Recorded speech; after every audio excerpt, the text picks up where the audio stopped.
क्योंकि कॉन्सेप्ट बड़े अच्छे अच्छे होने हैं, तो मैंने अपने लिए एक अमृत, ये मेरा अमृत है एक्चुअली, इसके पीने के बाद ना माइंड आपका बहुत अच्छी तरीके से काम करता है। अभी अमृत कैसे बनाया वो नहीं बता सकता मैं आपको।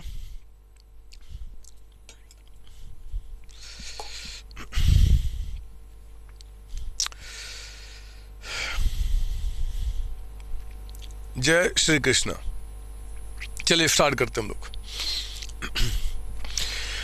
हेलो बच्चों, कैसे आप, क्या हाल चाल आपके बच्चों। पिछली क्लास में हम लोगों ने डेप्रिसिएशन में जितने भी अच्छे अच्छे कॉन्सेप्ट हैं उनका मैंने डिस्कशन किया था। आपको याद होगा डेप्रिसिएशन आपका एज पर ए10 मैंने बोला था कि एज पर ए10 ये डेप्रिसिएशन काम करता है। आपको याद होगा मैंने बताया था कि ए10 के मुताबिक मेथड्स ऑफ चार्जिंग डेप्रिसिएशन हमारे पास 3 थे। एक आपका एसएलएम, एक आपका डब्ल्यूडीबी और एक आपका प्रोडक्शन यूनिट मेथड। अभी ये प्रोडक्शन यूनिट मेथड क्या होता है, अभी इसका डिस्कशन हम लोगों ने नहीं किया था। इन दोनों के बारे में करना शुरू किया था कि एसएलएम में जब भी डेप्रिसिएशन चार्ज करते हैं we charge on the cost of that asset, लेकिन डब्ल्यूडीबी में अगर डेप्रिसिएशन चार्ज करना होता है तो हम लोग कॉस्ट में उस साल तक का डेप्रिसिएशन चार्ज करने के बाद जो वैल्यू बचता है, जिसको हम बुक वैल्यू या डब्ल्यूडीबी कहते हैं, हम उस पर डेप्रिसिएशन चार्ज करते हैं, है ना। तो ये बातें हमने डिस्कस की थी। फिर याद कीजिए पिछली क्लास में अगर डेट ऑफ परचेज आपका अलग है, date of put to use आपका अलग है, और जिस दिन आपने एसेट यूज करना शुरू किया अगर वो अलग है, तो उस केस में हमने आपको बताया था, आपको उस क्लास में भूल गया क्या बोला था मैं, हाँ जी। तो उसमें जितने भी आपके put to use running condition वाली सारी बातें थी, वो सारी बातें मैंने आपसे डिस्कस किया था कि हमेशा डेप्रिसिएशन की चार्जिंग कब से स्टार्ट होती है, जब आपका एसेट रनिंग कंडीशन में आ गया। इसके बाद बहुत सारी बातें हुई थी बच्चे, कई सारी चीज़ें। आपका कॉस्ट का मतलब क्या होता है, कॉस्ट में हम लोग क्या करते हैं कि फर्स्ट टाइम के सारे खर्चे ऐड करते हैं, छोटा खर्च हो चाहे बड़ा खर्च हो। एक बार एसेट आपका रन करना शुरू कर दिया, उसके बाद उसकी एफिशिएंसी को मेंटेन करने में जो खर्चे होते हैं हम उसको एक्सपेंस ट्रीट करते हैं, लेकिन जो भी हमारे एसेट की एफिशिएंसी बढ़ाता है जनरली वो बड़े खर्चे होते हैं, वो एसेट्स की कॉस्ट में ऐड किए जाते हैं। और बहुत सारी बातें हमने की थी।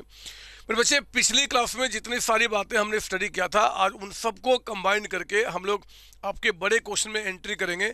और आइए जरा बुकलेट का क्वेश्चन नंबर 3 देखेंगे। क्वेश्चन नंबर 3, तो यहाँ पे मैं आपसे डिस्कस कर रहा हूँ सोल्यूशन ऑफ क्वेश्चन नंबर 3 आपका। सुनिए मेरी बात ध्यान से। इस चैप्टर में बच्चे परेशान होते हैं बट आप नहीं होंगे, मैं इस बात का विश्वास दिलाता हूँ, है ना। क्वेश्चन नंबर 3 देखेंगे, आप क्या बताना। पढ़िए क्वेश्चन नंबर 3, थर्ड क्वेश्चन पढ़ेंगे। कहता है कि 1 अप्रैल 2021, ये कहता है कि 1 अप्रैल 2021 को सीओसी एजुकेशन प्राइवेट लिमिटेड, नाम तो सुना ही होगा, ऐसा मत कहना कि नहीं सर ये नाम हमने नहीं सुना है। अब तो ये नाम मेरे बच्चे आपके खून में बस गया होगा। अगर आपके मम्मी पापा आपको पीटें और पीटने के बाद अगर मान लो कहीं कट जाए तो उस कट में देखोगे कि आपको सीओसी लिखा हुआ है, मैं सच बता रहा हूँ। खैर अभी इमोशन पे कंट्रोल कीजिए एंड क्वेश्चन को आगे बढ़ाइए। कहता है कि COC education private limited purchase a machine for ₹2 lakhs on 1st October 2021. A new machinery was purchased for ₹1 lakh. On 1st April 2022, company purchased another machinery for 50,000 and on the same date कहता है कि first machine was sold for आपका 1,10,000। फिर कहता है मेरे बच्चे 31st March 2023 को a new machinery was purchased for 1,50,000। on 1st May 2023 second machine कहता है कि became obsolete and sold for ₹30,000। Prepare machinery account 21-22 का, 22-23 का एंड 23-24 का, 3 सालों का आपको मशीनरी अकाउंट बनाना है। रेट ऑफ डेप्रिसिएशन कहता है कि 10% है और कहता है मेरे बच्चे डब्ल्यूडीबी मेथड से। फिर कहता है कि accounts are closed on 31st March every year.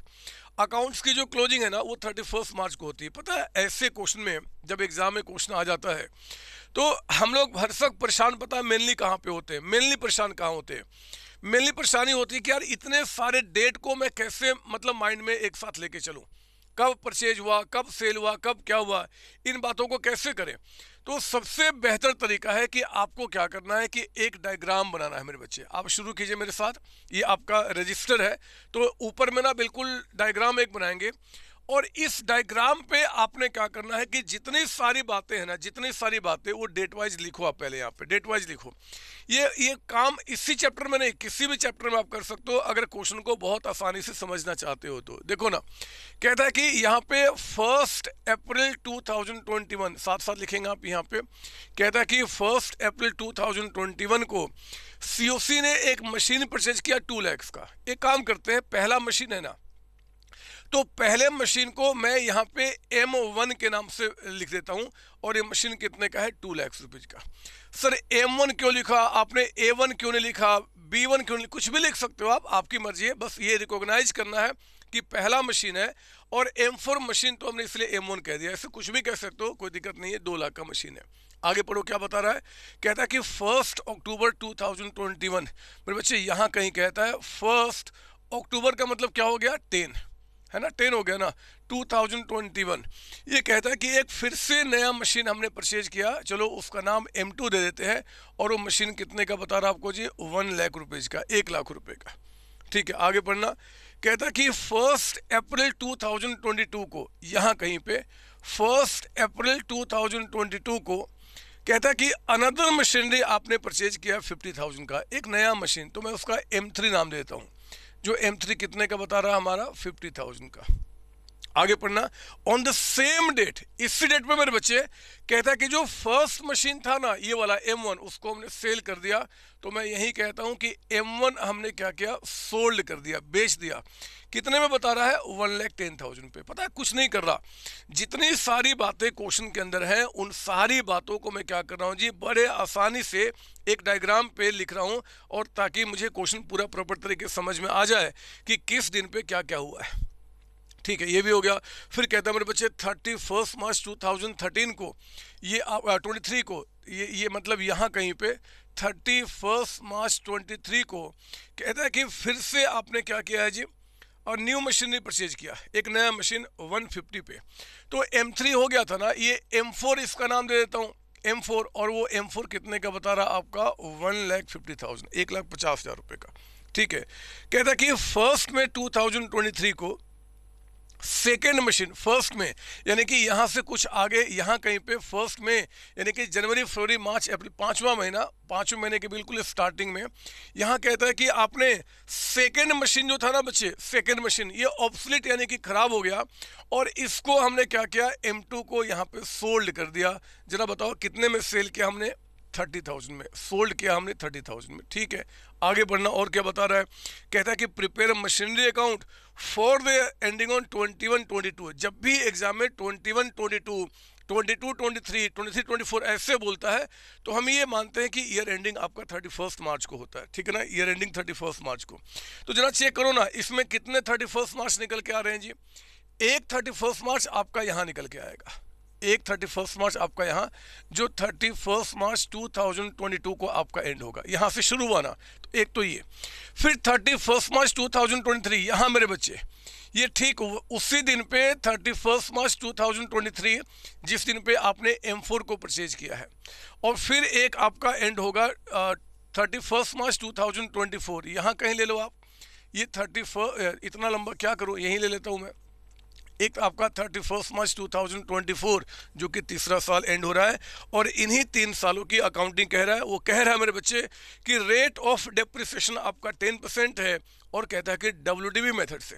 ध्यान दीजिए, डेप्रिसिएशन का जो रेट है ना, वो कहता है कि आपका 10% पर एनम है, और मेथड आपको क्या बता रहा है जी, WDV, return down value method. अब ना मैंने पता क्या किया, क्वेश्चन में मेरे बच्चे जितनी सारी बातें हैं ना, जितनी सारी बातें हैं, उन सारी बातों को मैंने क्या किया, यहाँ पे एक लाइन में लिख दिया है। अब मुझे आपके बुक को देखने की कोई रिक्वायरमेंट नहीं है, मैं बिना बुक को देखे बगैर इसके हेल्प से मैं क्वेश्चन सॉल्व करना शुरू करूंगा। आप एक काम करो ना, स्टार्ट कीजिए मेरे साथ बनाना मशीनरी अकाउंट। आप स्टार्ट कीजिए बनाना मेरे साथ यहाँ पे मशीनरी अकाउंट, और आपने क्या करना, इस मशीनरी अकाउंट में आप पहले बिल्कुल आपके रजिस्टर में स्टार्टिंग से टिल द एंड पूरा पेज ले लो, पूरा पेज ले लो। पेज आपका ज़्यादा हो जाए अच्छी बात है, कम नहीं होना चाहिए, बस पूरा पेज ले लो आपका। यहाँ पे हमें 3 साल की अकाउंटिंग करना है, ठीक है ना, 3 साल की अकाउंटिंग। मैं थोड़ा सा सजा देता हूँ, पहला क्वेश्चन है, ऐसे मुझे सजाना ठीक लगता नहीं है कोई चीज़ों को। ये आप जानते हैं कि ये पर्टिकुलर्स आपका है, दिस इज कॉल्ड पर्टिकुलर्स। फिर आपका यहाँ पे अमाउंट है ये, और ये आपका अगेन पर्टिकुलर्स, और फिर आपका यहाँ पे अमाउंट है, ठीक है ना, ये आपका निकल के आया। आप जानते हैं कि मशीन आपका एसेट्स होता है। पर बच्चे जितने भी एसेट्स होते हैं ना, जितने भी एसेट्स होते हैं उनका इंक्रीज होना हम क्या करते हैं, डेबिट करते हैं, और डिक्रीज होना क्रेडिट करते हैं। ये बचपन में जब आप छोटे छोटे बच्चे थे 11वीं क्लास में, तो आपने सब पढ़ा होगा कि एसेट का हमेशा वी हैव डेबिट बैलेंस, जब जब वो इंक्रीज करेगा तो डेबिट करते हैं और घटना क्रेडिट करते हैं। सुनो ना, अब देखो यहाँ पे क्या हुआ, मैं इस डायग्राम से सारी बातें सुनना शुरू करूँगा। कहता है कि ये पहले साल के स्टार्टिंग में, यानी कि 1/4/2021 को यहाँ पे हमने एक मशीन परचेज किया मेरे बच्चे। मशीन हमारा बढ़ गया, ये मानते हुए कि हमने कैश में उसको परचेज किया होगा। टू बैंक अकाउंट आप एंट्री लेकर आइए, to bank account, to bank account. Sir cash क्यों नहीं? अरे जनरली आज के टाइम पे जितने ट्रांजेक्शन्स होते हैं ना बच्चे, वो सब बैंक के थ्रू होते हैं, है ना। मशीन खरीदना बेचना बड़े बड़े ट्रांजेक्शन्स हैं, और बड़े बड़े ट्रांजेक्शन्स ना बैंक से ही अलाउड होते हैं कंपनी में, तो हम बैंक से एंट्री करेंगे। 2 लाख रुपीज़ का अमाउंट यहाँ निकल के आया। क्यों सर हम कैश नहीं लिख सकते? अरे क्यों लिखोगे, आप नए ज़माने के साथ बढ़ो ना, जो चीज़ होना चाहिए वो काम करो ना। यहाँ पे 2 बैंक अकाउंट आपका 2 लाख रुपये का अमाउंट हुआ, ठीक है, मशीन आ गया। और मैं एक काम करता हूँ, ब्रैकेट में यहाँ लिख देता हूँ M1 है। ये ब्रैकेट वाली बात है ना, आपको समझाने के लिए और एग्जामिनर को समझाने के लिए कि भैया ये M1 हमने परचेज किया। अब देखो फिर समय आगे चला, चलते चलते चलते चलते इसी साल में मेरे बच्चे एक नया मशीन परचेज किया जिसका नाम है 1/10/2021 को। ये सेकेंड मशीनरी है। तो आप एक काम कीजिए, 2 बैंक अकाउंट, और ब्रैकेट में लिख देना कि ये M2 है, सेकेंड मशीनरी, जिसको कि हमने 1 लाख रुपीज़ में परचेज किया। कोई डाउट इसके अंदर में? नहीं सर। अच्छा ठीक है, आगे बढ़ो। चलते चलते मेरे बच्चे साल का एंड आ गया, साल का एंड। जब साल का एंड आ गया ना, तो अब हमें क्या करना है, मशीन को डेप्रिशिएट करना होगा। साल के एंड में जब हम प्रॉफिट लॉस बनाते हैं तो हम क्या करेंगे जी, डेप्रिसिएशन चार्ज करेंगे। तो मशीन जब डेप्रिशिएट होगा बच्चे, तो मशीन की वैल्यू क्या होगी, कम हो जाएगी। जब मशीन की वैल्यू कम होगी तो आप साल के एंड में, यानी कि 31 मार्च 2022 को आप यहाँ लिखेंगे बाय डेप्रिसिएशन, है ना। मशीन की वैल्यू आपकी कम हो जाएगी बाय डेप्रिसिएशन। अकाउंट है, यहाँ पे अकाउंट लिखा हुआ है। मैं किसी भी नाम के आगे अकाउंट लिखूँ ना लिखूँ, आपको हमेशा लिखना, क्योंकि हर एक नाम के साथ अकाउंट होता है, ठीक है ना। तो बाय डेप्रिसिएशन, और एक काम करो ना, यहाँ पे डेप्रिसिएशन कितना होगा, M1 पे और M2 पे दोनों का आप अलग अलग मुझे बताइए। मेरे हाथ में कैलकुलेटर है, आपके हाथ में भी होना चाहिए। और सुनो, देखो मैं कैसे कंप्यूट करूँगा। देखो जो M1 है ना बच्चे, M1 पहला मशीन, ये देखो साल के स्टार्टिंग से लेकर साल के एंड तक आपने उसको यूज किया है, पूरे साल, तब तो कोई दिक्कत नहीं है। इस 2 लाख पे आपका यहाँ पे 10% के हिसाब से पूरे साल का डेप्रिसिएशन कितना हो जाएगा, 20,000 का अमाउंट आपका। इसको भी कैलकुलेट करके मुझे दिखाना चाहिए क्या, मतलब ही नहीं बनता। ये तो कॉमन सेंस है, हम बड़े बच्चे हैं, हम प्रोफेशनल बच्चे हैं। 2 लाख रुपीज़ का मशीन है, 10% डिप्रिसिएशन 20 हो गया। अच्छा जरा M2 सुनना, M2 1 लाख की मशीन है मेरे बच्चे, लेकिन ध्यान दो इस 1 लाख की मशीन को हमने करंट ईयर में कितने समय यूज किया है जी, तो 1 10 से 31 मार्च 10 11 12 1 2 3 6 मंथ्स हमने यूज किया है। एक बार मुझे बताओगे कि 1 लाख रुपीज़ पे 10% और 6 मंथ्स का 6/12 आपका डेप्रिसिएशन कितना निकल के आ गया, 5,000 का अमाउंट आपका, 5,000 का। तो इस तरीके से मेरे बच्चे टोटल जो डेप्रिसिएशन हमने चार्ज किया ना, वो 25,000 हमने क्या किया जी, पहले साल का डेप्रिसिएशन चार्ज किया। मेरे बच्चे पहले साल का एंड है, तो आज यानी कि 31 मार्च 2022 को अब हमारा मशीन कितने वैल्यू का बच गया है उसको मैं यहाँ लिखूंगा बाय बैलेंस CD। और मैं यहाँ भी जो M1 है ना उसकी वैल्यू और M2 की वैल्यू को अलग अलग दिखाऊंगा। जरा सुनो मेरी बात, 2 लाख रुपीज का मशीन था जब परचेज किया था। 2 लाख में 20,000 की वैल्यू डिप्रिशिएट हो गया, तो बताओ M1 की वैल्यू आपके पास एंड में कितना बच गया? 180। ये 1 लाख का मशीन था मेरे बच्चे, 5,000 से डिप्रिशिएट हो गया, तो M2 की वैल्यू आपका एंड में कितना रह गया? 95,000। इन दोनों को ऐड करो, बाहर करो, तो ये 2,75,000 का अमाउंट निकल के आता है। इन शॉर्ट ये देखो अकाउंट क्या बता रहा है, 2 + 1 3 लाख का हमने मशीन परचेज किया है जी। 3 लाख में 25,000 हमने डेप्रिसिएशन चार्ज कर दिया, और अभी भी मशीन की वैल्यू आपका 275 बचा हुआ है। इसको आप क्लोज करो, 2 + 1 3 लाख। ये हमने क्या किया जी? पहले साल का अंत किया मेरे बच्चे, फर्स्ट ईयर आपका यहाँ पे एंड हो गया कितने से? 3 लाख से। इसमें कोई डाउट तो आपको नहीं होना चाहिए, इट्स वेरी सिंपल। आपका आप प्लीज कॉपी करेंगे। सर एक बात बताओ, ये जो M1 M2 का आपने अलग अलग डेप्रिसिएशन लिखा, क्या मैं वर्किंग नोट्स में निकालकर सिर्फ इकट्ठा 25 नहीं दिखा सकता? दिखा सकते हो बच्चे, लेकिन पता है क्या होगा, आगे जो कॉम्प्लेक्स क्वेश्चन आएंगे ना, वहां परेशान होना शुरू हो जाओगे। इसलिए बेहतर है कि अपने संतोष सर को फॉलो कीजिए, जैसा मैं बोल रहा हूँ उस तरीके से कीजिए। क्यों वर्किंग में दिखाओगे जब यहाँ पे आराम से काम हो सकता है? तो अच्छा भी लग रहा है यहाँ पे। और आपको पता है ना कि जो 31 मार्च 2022 है, वो अगले साल का मेरे बच्चे स्टार्टिंग बनेगा, यानी कि 1/4/2022 है ना। इस साल का एंड, अगले साल का स्टार्टिंग। ये बाई बैलेंस बीडी था, तो ये आपका 2 बैलेंस बीडी हो जाएगा। यानी कि अगले साल के स्टार्टिंग में जरा बताओ, आपका जो मशीन है उसका बैलेंस कितना है? 275, 2,75,000। अब ये 275 में M1 कितने का है, M2 कितने का है, यहां दोबारा नहीं लिखूंगा, समय की बर्बादी है।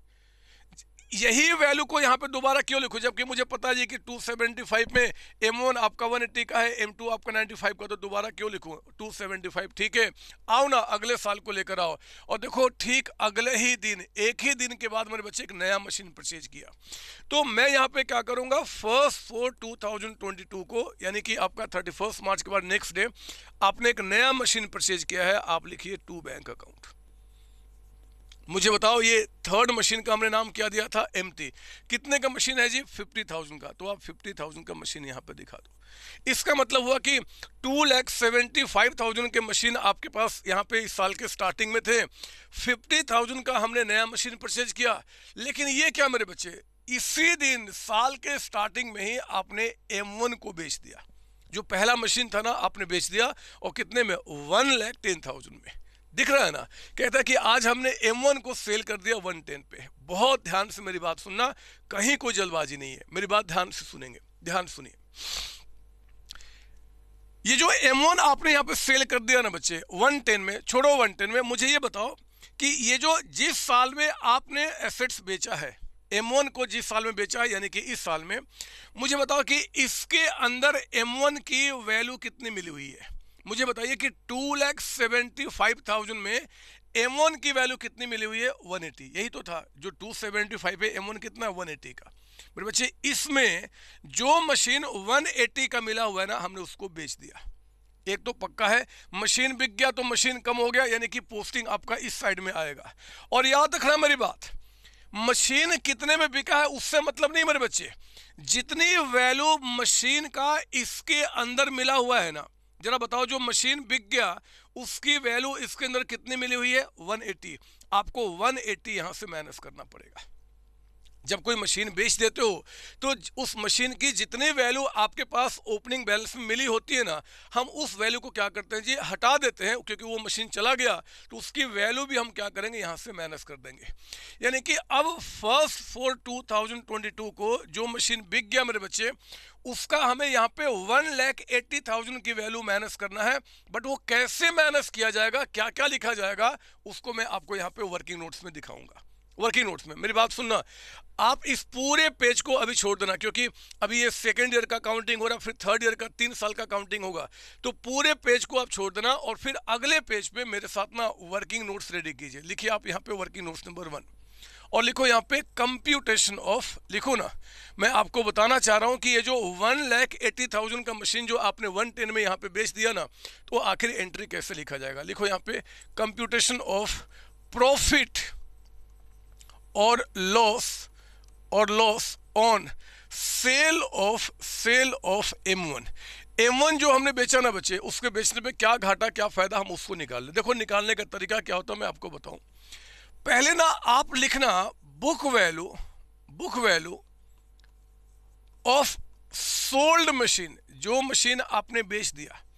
Book value of sold machine यानी कि M1 एज ऑन 1 अप्रैल 2000 आपका 22, 1 अप्रैल 2022 को, मतलब जिस साल में आपने मशीन बेचा है ना बच्चे, उस साल के स्टार्टिंग में जरा बताओ M1 की वैल्यू कितनी है? 180। पहले आप क्या करो, उस 180 को यहाँ पे लिख दो, 1,80,000 रुपये 180। इसमें कोई डाउट आपको? नहीं सर। तो जो मशीन बिका है ना, उसकी जो भी वैल्यू स्टार्टिंग में उसको लिख दिया। फिर आपको क्या करना है कि आपको यहाँ पे माइनस करना है depreciation up to date of sale, depreciation up to date of sale. मेरे बच्चे, आपको जिस साल में आप उस एसेट्स को बेच रहे हो, जितने समय उस साल में आपने उसको यूज किया होगा, up to date of sale, आपको उसका डेप्रिसिएशन चार्ज करना होगा। समझो ना मेरी बात। ये देखो, हमने तो इस मशीन को अगले ही दिन बेच दिया, अगले ही दिन, मतलब साल के स्टार्टिंग में ही। तो हमने कुछ भी उसको यूज नहीं किया मेरे बच्चे, उसको कुछ भी यूज नहीं किया। क्योंकि कुछ भी यूज नहीं किया, इसीलिए करंट ईयर में जो डेप्रिसिएशन चार्ज किया जाएगा up to date of sale, वो आपका नील हो जाएगा। काश ये मशीन आज से 3 महीने के बाद बिकता तो मैं 3 मंथ्स का डेप्रिसिएशन चार्ज करता। काश ये 4 महीने के बाद बिकता तो 4 महीने के बाद डेप्रिसिएशन चार्ज करता। लेकिन क्योंकि यहाँ पे हमने अगले ही दिन करंट ईयर में बेच दिया है, तो no depreciation will be charge. इसको चार्ज करने के बाद जो वैल्यू बचता है ना, हम उसे कहते हैं book value on date of sale. जिस दिन हमने एसेट बेचा ना बच्चे, उस दिन उसकी वैल्यू यहाँ पे कितनी है जी? 1,80,000। समझो मेरी बात ना। 180 आपका स्टार्टिंग में, वही वैल्यू यहाँ पे इसलिए आ रहा है क्योंकि हमने इस साल कोई डेप्रिसिएशन चार्ज नहीं किया। अभी आगे क्वेश्चन आएंगे जहाँ पे डेप्रिसिएशन चार्ज होगा। इसके बाद मेरे बच्चे, इसमें हम माइनस करते हैं आपका सेल प्रोसीड्स, यानी कि ये जो मशीन है हमने कितने में बेचा है, कितना बता रहा है? 1,10,000। तो 1,10,000 हमने क्या किया, यहाँ पे माइनस किया। फिर जो आपका 70,000 निकल के आया। अब सोचो कि जिस दिन आप मशीन को बेच रहे हो, उस दिन मेरे बच्चे मशीन आपका 180 का था। जिस दिन हमने बेचा ना, हमारे बुक में उसकी वैल्यू कितने की थी? 180 की, और 110 में बिक गया, तो हमें तो लॉस हो गया जी, लॉस ऑन सेल। बुक में जितने की वैल्यू है, अगर उससे कम पे बिकेगा तो लॉस होगा, ज़्यादा तो फायदा होगा। हमें 70 का लॉस हो गया। तो मेरे बच्चे, मुझे क्या करना है ना, 1 अप्रैल 2022 को इसमें जितना M1 की वैल्यू मिला हुआ है, मतलब कितना? 180, हमें इस 180 की वैल्यू को माइनस करना है। देखो माइनस कैसे करते हैं, हम लिखते हैं कि भैया करंट ईयर में जितना भी डेप्रिसिएशन इस पे चार्ज करना है, पहले वो डेप्रिसिएशन चार्ज करो बाय डेप्रिसिएशन। फिर जितने में बिक गया वो बाई कैश या बाई बैंक ज़्यादा अच्छा होता है, तो बाई बैंक लिख दो। और अगर बेचने पे कोई घाटा फायदा हुआ ना, तो आप उसको क्या करना, आप उसको प्रॉफिट एंड लॉस अकाउंट में ट्रांसफर कर देना, मतलब लॉस ऑन सेल आपका हो गया। तो मुझे बताओ, इस पे हमने डेप्रिसिएशन कितना चार्ज किया? नील अमाउंट, कोई डेप्रिसिएशन नहीं। आप मुझे बताओ, सेल हमने कितने में किया है? 1,10,000 में। आपको लॉस कितने का हो गया? 70,000 का। वो 70 हमने कहाँ ट्रांसफर कर दिया? प्रॉफिट लॉस में। सारे expenses, revenue, loss on profit loss में तो ट्रांसफर करते हैं। तो ये जो लॉस है मेरे बच्चे 70 को चला गया प्रॉफिट लॉस में। कोई बाहर वाला पूछ दे कि आपने क्या किया, आप उनको बताना हमारे संतोष सर ने बोला है इसमें से जो 1,80,000 का M1 था, हमने उस वैल्यू को हटा दिया। आप चेक करो, तीनों मिला के वैल्यू कितना बनेगा? 180, जो मशीन बिक गया उसका। सर डेप्रिसिएशन नील है, तो क्या ये नाम लिखना जरूरी है? जरूरी नहीं है मेरे बच्चे, फिर मत लिखना। लेकिन क्योंकि मेरा काम आपको समझाना है, तो मैं बताना चाहता हूं कि 180 की वैल्यू को हम कैसे माइनस करते हैं इस टी नाम के थ्रू।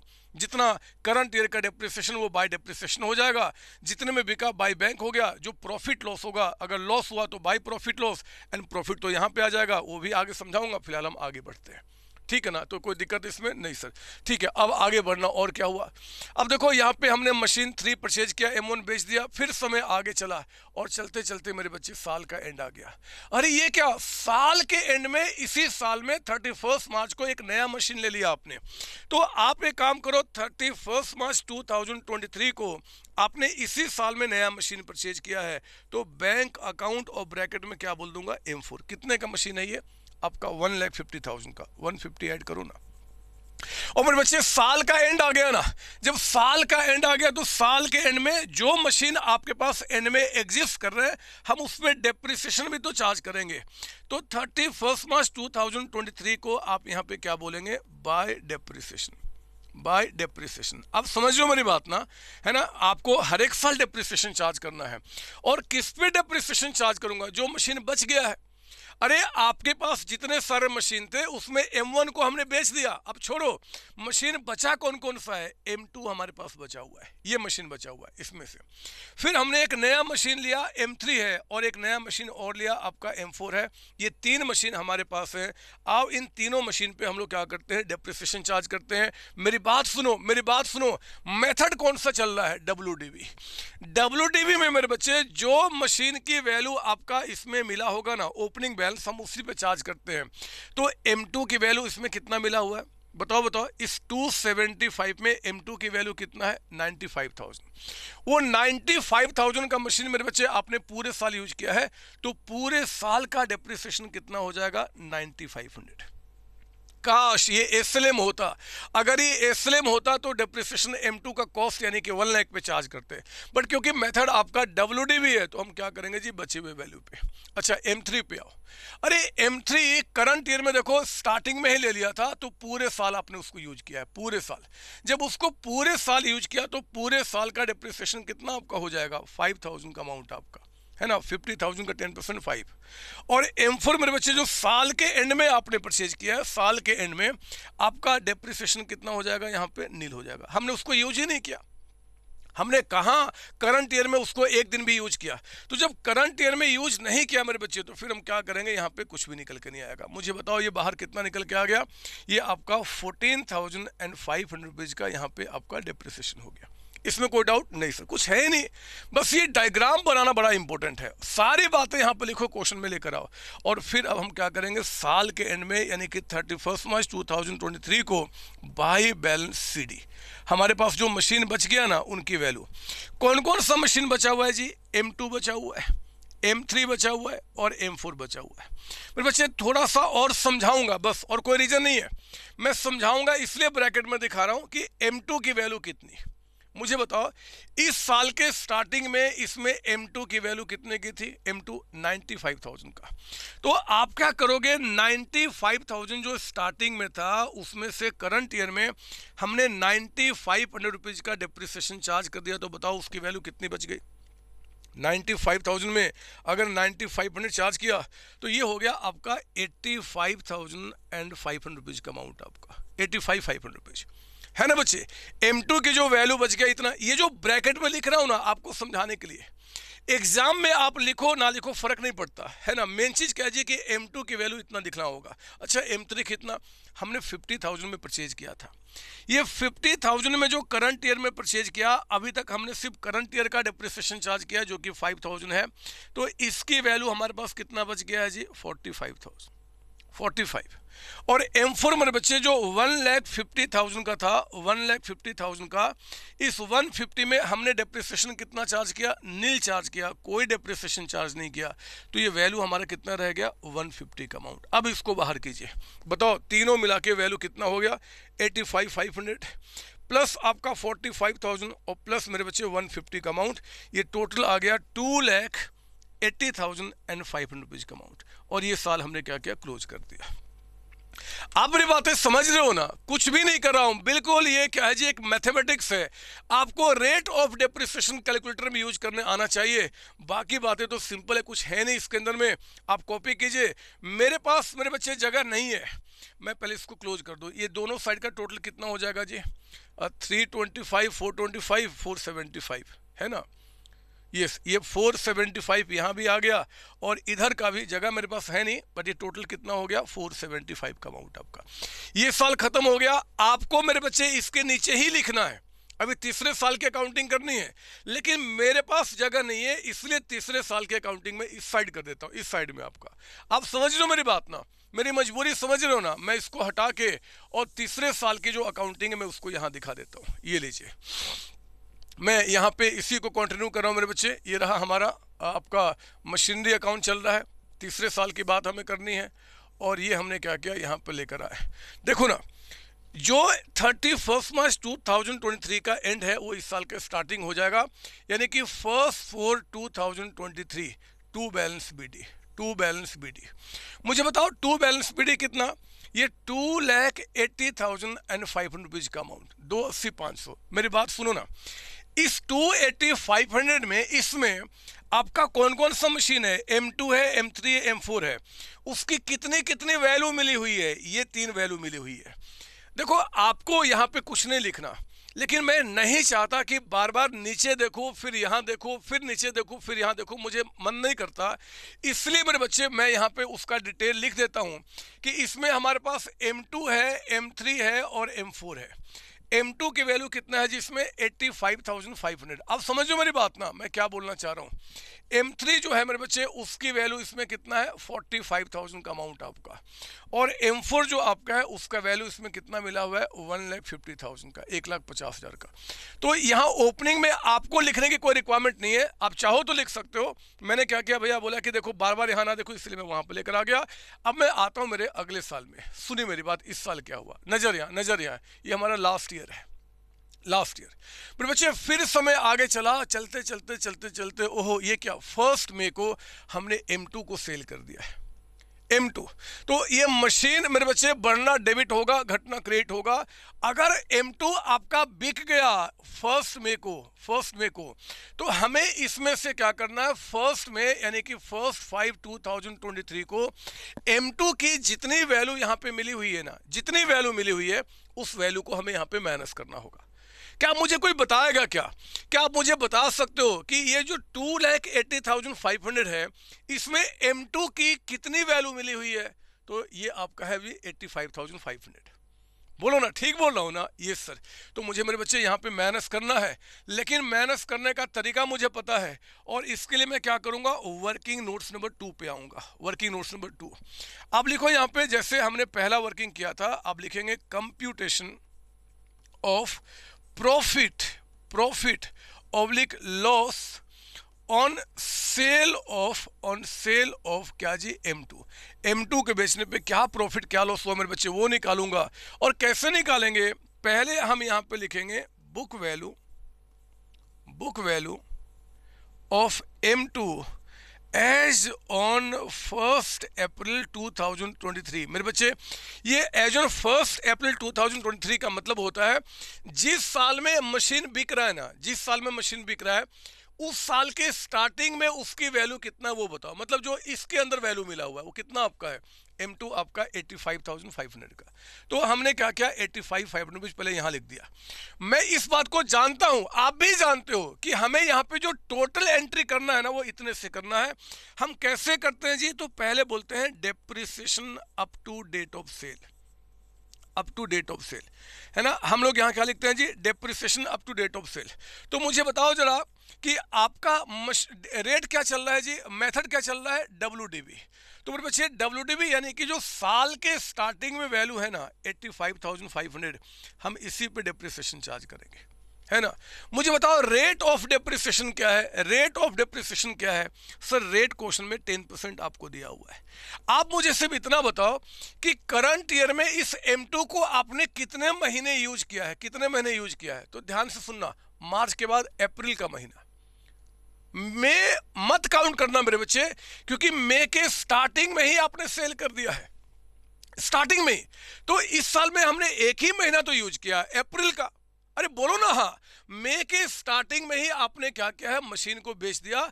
तो अप्रैल के महीने में आपने क्या किया, मशीन को आपने यहाँ पे लिया है। अप्रैल यानी कि एक महीना, यानी कि 1/12 एक महीने का up to date of sale. जितने समय हमने यूज किया सिर्फ उतने समय का डेप्रिसिएशन चार्ज करना है।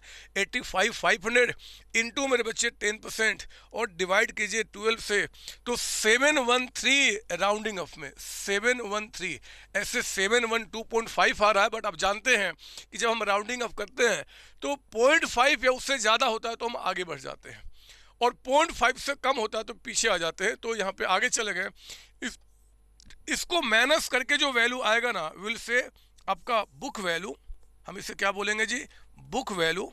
कब कब, तो on date of sale, on date of sale. हमेशा आपको पहले मशीन का book value on date of sale पता करना होगा मेरे बच्चे, प्रॉफिट लॉस को पता करने के लिए। तो ये आ गया आपका 84787 ये निकल के आया। This is book value on date of sale. और इसको कहता है कि सोल्ड फॉर, हमने इसको बेच दिया। जरा बताओ कितने में बेच दिया? 30,000 में। तो आप मुझे बताओ ना, जो एसेट आपके बुक में 84,787 का था जिस दिन मशीन बिका है ना बच्चे, हमारे मुताबिक उसकी वैल्यू 84,787 की थी और वो हमें 30,000 में बेचना पड़ा। कुछ भी रीजन हो सकता है, हमें तो लॉस हो गया। जरा बताओ 30,000 में बेचूं तो कितने का लॉस हो गया? ये आ गया 54,787 का, ये लॉस हो गया मेरे बच्चे। ये आपका निकल के आ गया loss on sale. Loss on sale आपका 54,787 का। मैं लिखता हूं, मेरी बात सुनो। देखो मैं इसकी एंट्री यहां पे कैसे लेकर आऊंगा। हमने कहा कि भैया बाय डेप्रिसिएशन, जरा बताओ इस बार हमने डेप्रिसिएशन चार्ज करना है ना? ये सर 713। सर आपने डेप्रिसिएशन यहां क्यों नहीं चार्ज किया था? क्योंकि हमने एक दिन भी उस बदमाश को यूज नहीं किया था। कहाँ हमने स्टार्टिंग में बेच दिया था, देखो ना। बट यहाँ पे 1 महीने के बाद तो हमने चार्ज किया। जितने में बेचा मेरे बच्चे, हम लिखेंगे बाय बैंक अकाउंट। बताओ जरा M2 को हमने कितने में सेल किया है? 30,000 में। और आपको सेल करने पे जो लॉस हो गया उसको हम क्या बोलेंगे? By profit loss account. Loss कितने का हो गया है? तो 54,787 का। तो ये हमने लॉस दिखा दिया। कुछ नहीं कर रहा, मैं कुछ नहीं कर रहा मेरे बच्चे। हमने तो एक कसम खा ली है कि अगर हमने कोई मशीन बेचा है तो जितनी मशीन इसके अंदर में मिली होगी, यानी कि उस मशीन की वैल्यू इस साइड में जितना भी दिखेगा उसको हम क्या करेंगे? माइनस करेंगे। माइनस करने के लिए हमें क्या करना होगा जी? Up to date of sale पहले डेप्रिसिएशन चार्ज करना होगा, उसकी वैल्यू जानना होगा, फिर जितने में बेच दिया वो लिखना होगा, और फिर जो घाटा फायदा हुआ बाय प्रॉफिट लॉस या टू प्रॉफिट लॉस। काम खत्म हो गया। कोई डाउट इसके अंदर में? नहीं सर। कुछ और भी हुआ क्या करंट ईयर में? नहीं सर। साल का एंड आ गया, आप देख रहे हो, और कुछ नहीं हुआ मेरे बच्चे। साल का एंड आ गया। तो साल के एंड में यानी कि 31 मार्च 2022 को और 24 को हम लोग क्या करेंगे? वी विल चार्ज यहाँ पे डेप्रिसिएशन। हम यहाँ पे डेप्रिसिएशन चार्ज करेंगे साल के एंड में। और जो डेप्रिसिएशन चार्ज करेंगे तो किस पे? M2 तो बिक गया है। हमारे पास कौन कौन से बच गया जी? M3 बच गया और M4 बच गया। 2 मशीन बच गया। मुझे बताओगे जरा कि इस करंट ईयर में आपने M3 को आपने पूरे साल यूज किया ना? देखो स्टार्टिंग से आ रहा है। M3 पहले ही परचेज किया गया मेरे बच्चे, इस साल ही परचेज किया था। तो कोई भी मशीन जो इस साल के पहले आपने परचेज किया वो तो करंट ईयर में पूरे साल यूज किया। पूरे साल का डेप्रिसिएशन चार्ज कीजिए 4500, है ना? 45,000 का 10%, और इसका 10% कितना आपका हो गया? 15,000। तो डेप्रिसिएशन आपका 19,500 रुपीज का चार्ज हो गया। अब तनिक भी देर नहीं करूंगा, मैं इस क्वेश्चन को खत्म करने वाला हूं। बाय बैलेंस CD जरा बता दो कि आपका M3 और M4 की वैल्यू कितनी बच गई। मैं फिर से थोड़ा सा समय लूंगा, पहला क्वेश्चन है ना बड़ा बड़ा, तो मैं थोड़ा सा समय लूंगा, बट आप चाहो तो इसको कट कर सकते हो। M3 की एंड में वैल्यू कितनी हो गई जी? तो हमने कहा कि भैया M3 स्टार्टिंग में इतने का था, 45,000 का, और 45,000 में हमने 4,500 रुपीज का डेप्रिसिएशन चार्ज किया, तो ये 40,500 रुपीज की वैल्यू निकल के आ गई। और M4 मेरे बच्चे जो 1,50,000 का था स्टार्टिंग में, 1,50,000 का, उस पर हमने कितना डेप्रिसिएशन चार्ज किया जी? 15,000। तो इसकी वैल्यू कितना बच गया? 1,35,000। मुझे दोनों का ऐड करके बताओ कि 135 प्लस आपका 40,500, ये वैल्यू एंड में कितना होता है? 1,75,500 रुपीज का अमाउंट। और इस तरीके से मेरे बच्चे अकाउंट्स क्लोज्ड हो गया। यहाँ भी आपका 2,80,500, और इधर भी जब इन सबको प्लस माइनस करोगे तो 2,85,000 रुपीज की वैल्यू निकल के आएगी। क्वेश्चन खत्म हो गया। क्या दिक्कत है इसके अंदर में? क्यों मेरे बच्चे नहीं कर पाएंगे? क्या परेशानी है? और बिलीव कीजिए, मैं आपको याद दिलाऊं, जब आप 11वीं क्लास में रहे होंगे बचपन में, तो इस कॉन्सेप्ट को इस लेवल में आने में पता नहीं आपने कितने घंटे गुजार दिए थे। ऐसा क्वेश्चन करो, वैसा क्वेश्चन करो, ये अरे कुछ भी नहीं करना बदमाश।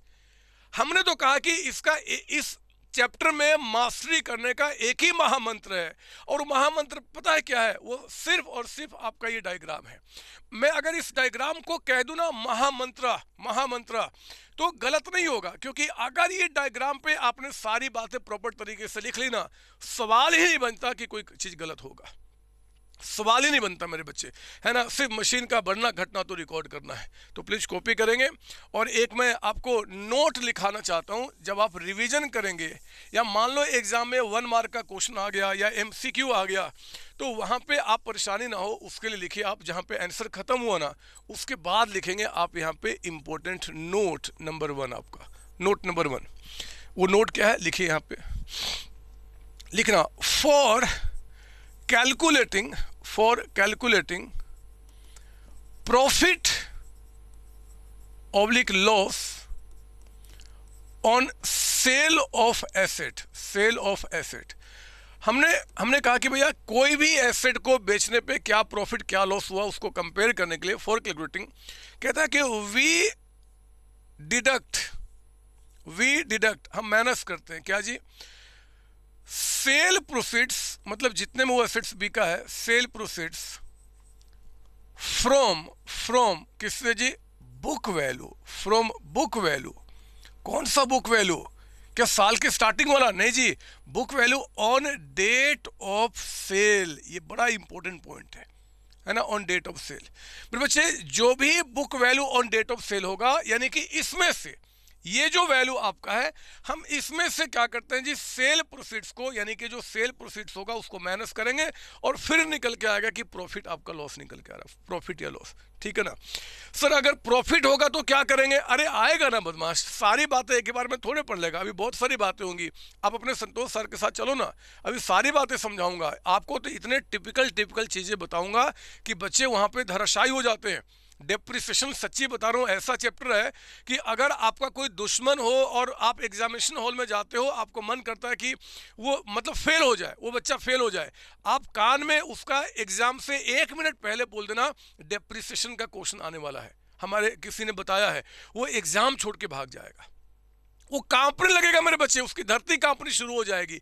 इतना दहशत है इस चैप्टर का, लेकिन बहुत ही इंटरेस्टिंग है। आज मैं आपको प्रूफ करूंगा। 3rd क्वेश्चन खत्म हुआ, मैं आगे आपको 4th क्वेश्चन में लेकर आता हूं। आओ ना, 4th क्वेश्चन बड़ा ही इंपॉर्टेंट है। फोर्थ क्वेश्चन लेकर, और 4th के ऊपर ना पहले हेडिंग डाल दो आप। 4th के लिए नया आपका है concept of change in method of depreciation. ये तो इसमें ही करा दिया मैंने क्या, हाँ ठीक है। Concept of change in method of depreciation और आगे ब्रैकेट में एज पर A10 के मुताबिक। Concept of change in method of depreciation as per A10। Sir ये क्या है, मैं आपको समझाता हूँ। देखो ना, मैं सोचूं ना कि यार क्यों ऐसे समझाऊं, क्यों ना क्वेश्चन से समझाऊं। आइए 4th क्वेश्चन में आता हूं। 4th क्वेश्चन में आपको समझाता हूं एक्चुअली ये क्या है। पढ़िए मेरे साथ, पढ़ेंगे आप 4th क्वेश्चन। पढ़ो ना बदमाश, पढ़ो ना 4th क्वेश्चन क्या बता रहा है। कहता है कि सीओ, फिर से COC आ गया। ये नाम आते ही ना एक अजीब सी गनगनाहट होती है बॉडी में, मैं क्या बताऊं, आप भी फील करो ना, मैं तो रोज फील करता हूं। 4th में कहता है कि COC limited purchased on 1st April 2020 a machine for 2,40,000 and spent 10,000 on it's installation. बहुत ध्यान से, पिछली क्लास की सारी बातें इस क्वेश्चन में अब यूज किया जाएगा। पता है, कहता है कि जो मशीन आपने परचेज किया है ना, 240 में परचेज तो किया था, लेकिन उसको इंस्टॉल करने में मेरे बच्चे 10,000 खर्च हुआ। आप जानते हैं कि फर्स्ट टाइम जितने सारे खर्चे होते हैं they all are added to the cost of asset. तो हमारा मशीन जो है ना, इसका कॉस्ट कितना हो गया, 250 हो गया। ठीक है, कहता है आगे पढ़ना। 1 अक्टूबर 2020 को एक नया मशीन आपने फिर से परचेज किया जो 3 लाख का था, और कहता है कि 1 जुलाई 2021 को a new machinery was purchase for 1 lakh rupees. फिर से नया मशीन आया।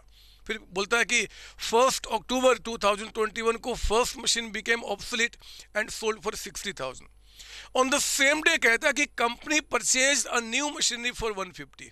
ठीक है, आगे पढ़ना, इंपॉर्टेंट पार्ट अब आगे पढ़ रहे हैं। Depreciation was provided annually on 31 March at the rate of 10% per annum on original cost of assets. मेरे बच्चे, पहले से जो हम डेप्रिसिएशन चार्ज कर रहे हैं ना, वो आपका ओरिजिनल कॉस्ट यानी कि एसएलएम मेथड से हम चार्ज कर रहे हैं 10% के हिसाब से। कहता है कि 31 मार्च 2023 को However, the company changed the method of providing depreciation and adopted the method of writing of 15% on written down value method. बहुत ध्यान से मेरी बात सुनना मेरे बच्चे। कंपनी ने ना पहले से SLM method through depreciation charge करते थे, एसएलएम था और 10% का डिप्रिसिएशन होता था। लेकिन कहता है कि 2023 के एंड में उन्होंने मेथड ऑफ डिप्रिसिएशन चार्ज करना चेंज कर दिया। क्या चेंज मेथड करना अलाउड है क्या? हाँ, अलाउड है। एस 10 मेरे बच्चे, अकाउंटिंग स्टैंडर्ड 10 जो डेप्रिसिएशन को डील करता है, वो कहता है कि हाँ जी, अगर आपको लगता है कि मेथड को चेंज करने से आपका अकाउंट्स और अच्छी तरीके से प्रेजेंट होगा, रियल पिक्चर प्रेजेंट होगा, आप मेथड चेंज कर लो। हमारा एस 10 कहता है कि अगर मान लो कि आपका वो क्या बोलते हैं कि अगर हमारे देश का जो कानून है, लॉ, अगर लॉ कहता है कि आपको मेथड चेंज करना तो चेंज कर लो। एस 10 कहता है कि अगर हमारे अंदर ही मतलब अकाउंटिंग स्टैंडर्ड के अंदर ही कोई चेंज आ जाए और उस चेंज को अप्लाई करने के लिए अगर आपको मेथड चेंज करना है तो चेंज कर लो, कोई बात नहीं। 3 बातें बताई मैंने, ध्यान सुनना। Change in method of depreciation allowed है, आप चेंज कर सकते हैं एस 10 के मुताबिक अंडर 3 सर्कमस्टांसेज। मैं थ्योरी में भी पढ़ाऊंगा बट अभी सुन लो, पता कौन कौन सा है। एक तो अगर टू कंप्लाई द लॉ, अगर हमारे कंट्री का कानून कह दे कि भैया मेथड चेंज करना पड़ेगा तो करना पड़ेगा। मैं आपको एक छोटा सा एग्जांपल आपको बताना चाहता हूँ। ऐसे अभी जब आप बड़े हो जाएंगे या आप जब टैक्स पढ़ेंगे तो टैक्स वाले सर आपको इसके बारे में समझाएंगे। एक ना कंपनी है बच्चे, छोड़ो ना, मैं क्यों टैक्स में जाऊँ, मैं तो सिंपली इतना कहता हूँ कि अगर जैसे कंपनी आपके कंट्री का जो लॉ है वो कहता है कि मेथड चेंज कर दो तो चेंज कर देना पड़ेगा। अगर आपका कहते हैं कि जो डेप्रिसिएशन जो एस 10 है इसमें कुछ चेंज आ गया तो आपको चेंज कर देना पड़ेगा, या फिर अकाउंट्स को ज़्यादा आप एक्यूरेट दिखाना चाहते तो भी चेंज कर सकते। बट एनीवे, मेथड के बारे में बात कर रहे थे, आगे पढ़ना। मैं कहाँ चला गया इसमें, फिर से पढ़ना, थोड़ा ट्रैक पे आता हूँ। Second para, depreciation was provided annually on 31st March 10% on original cost on 31st March 2023. However, the company changed the method of providing depreciation, adopted the method of writing of 15% on WDB, prepare machinery account as it would stand at the end of each year from 2020-21 से 23-24, मतलब हमें इतने साल की accounting करना है। मैं पता क्या करूंगा, अगेन पहले इस डायग्राम को बनाऊंगा। मेरे बच्चे ये डायग्राम आज के बाद मत कहना, कोई पूछ दे कि ये क्या बना रहे हो तो बोलना कि ये महामंत्र है डेप्रिसिएशन का जो हमें संतोष सर ने दिया है 4th क्वेश्चन में।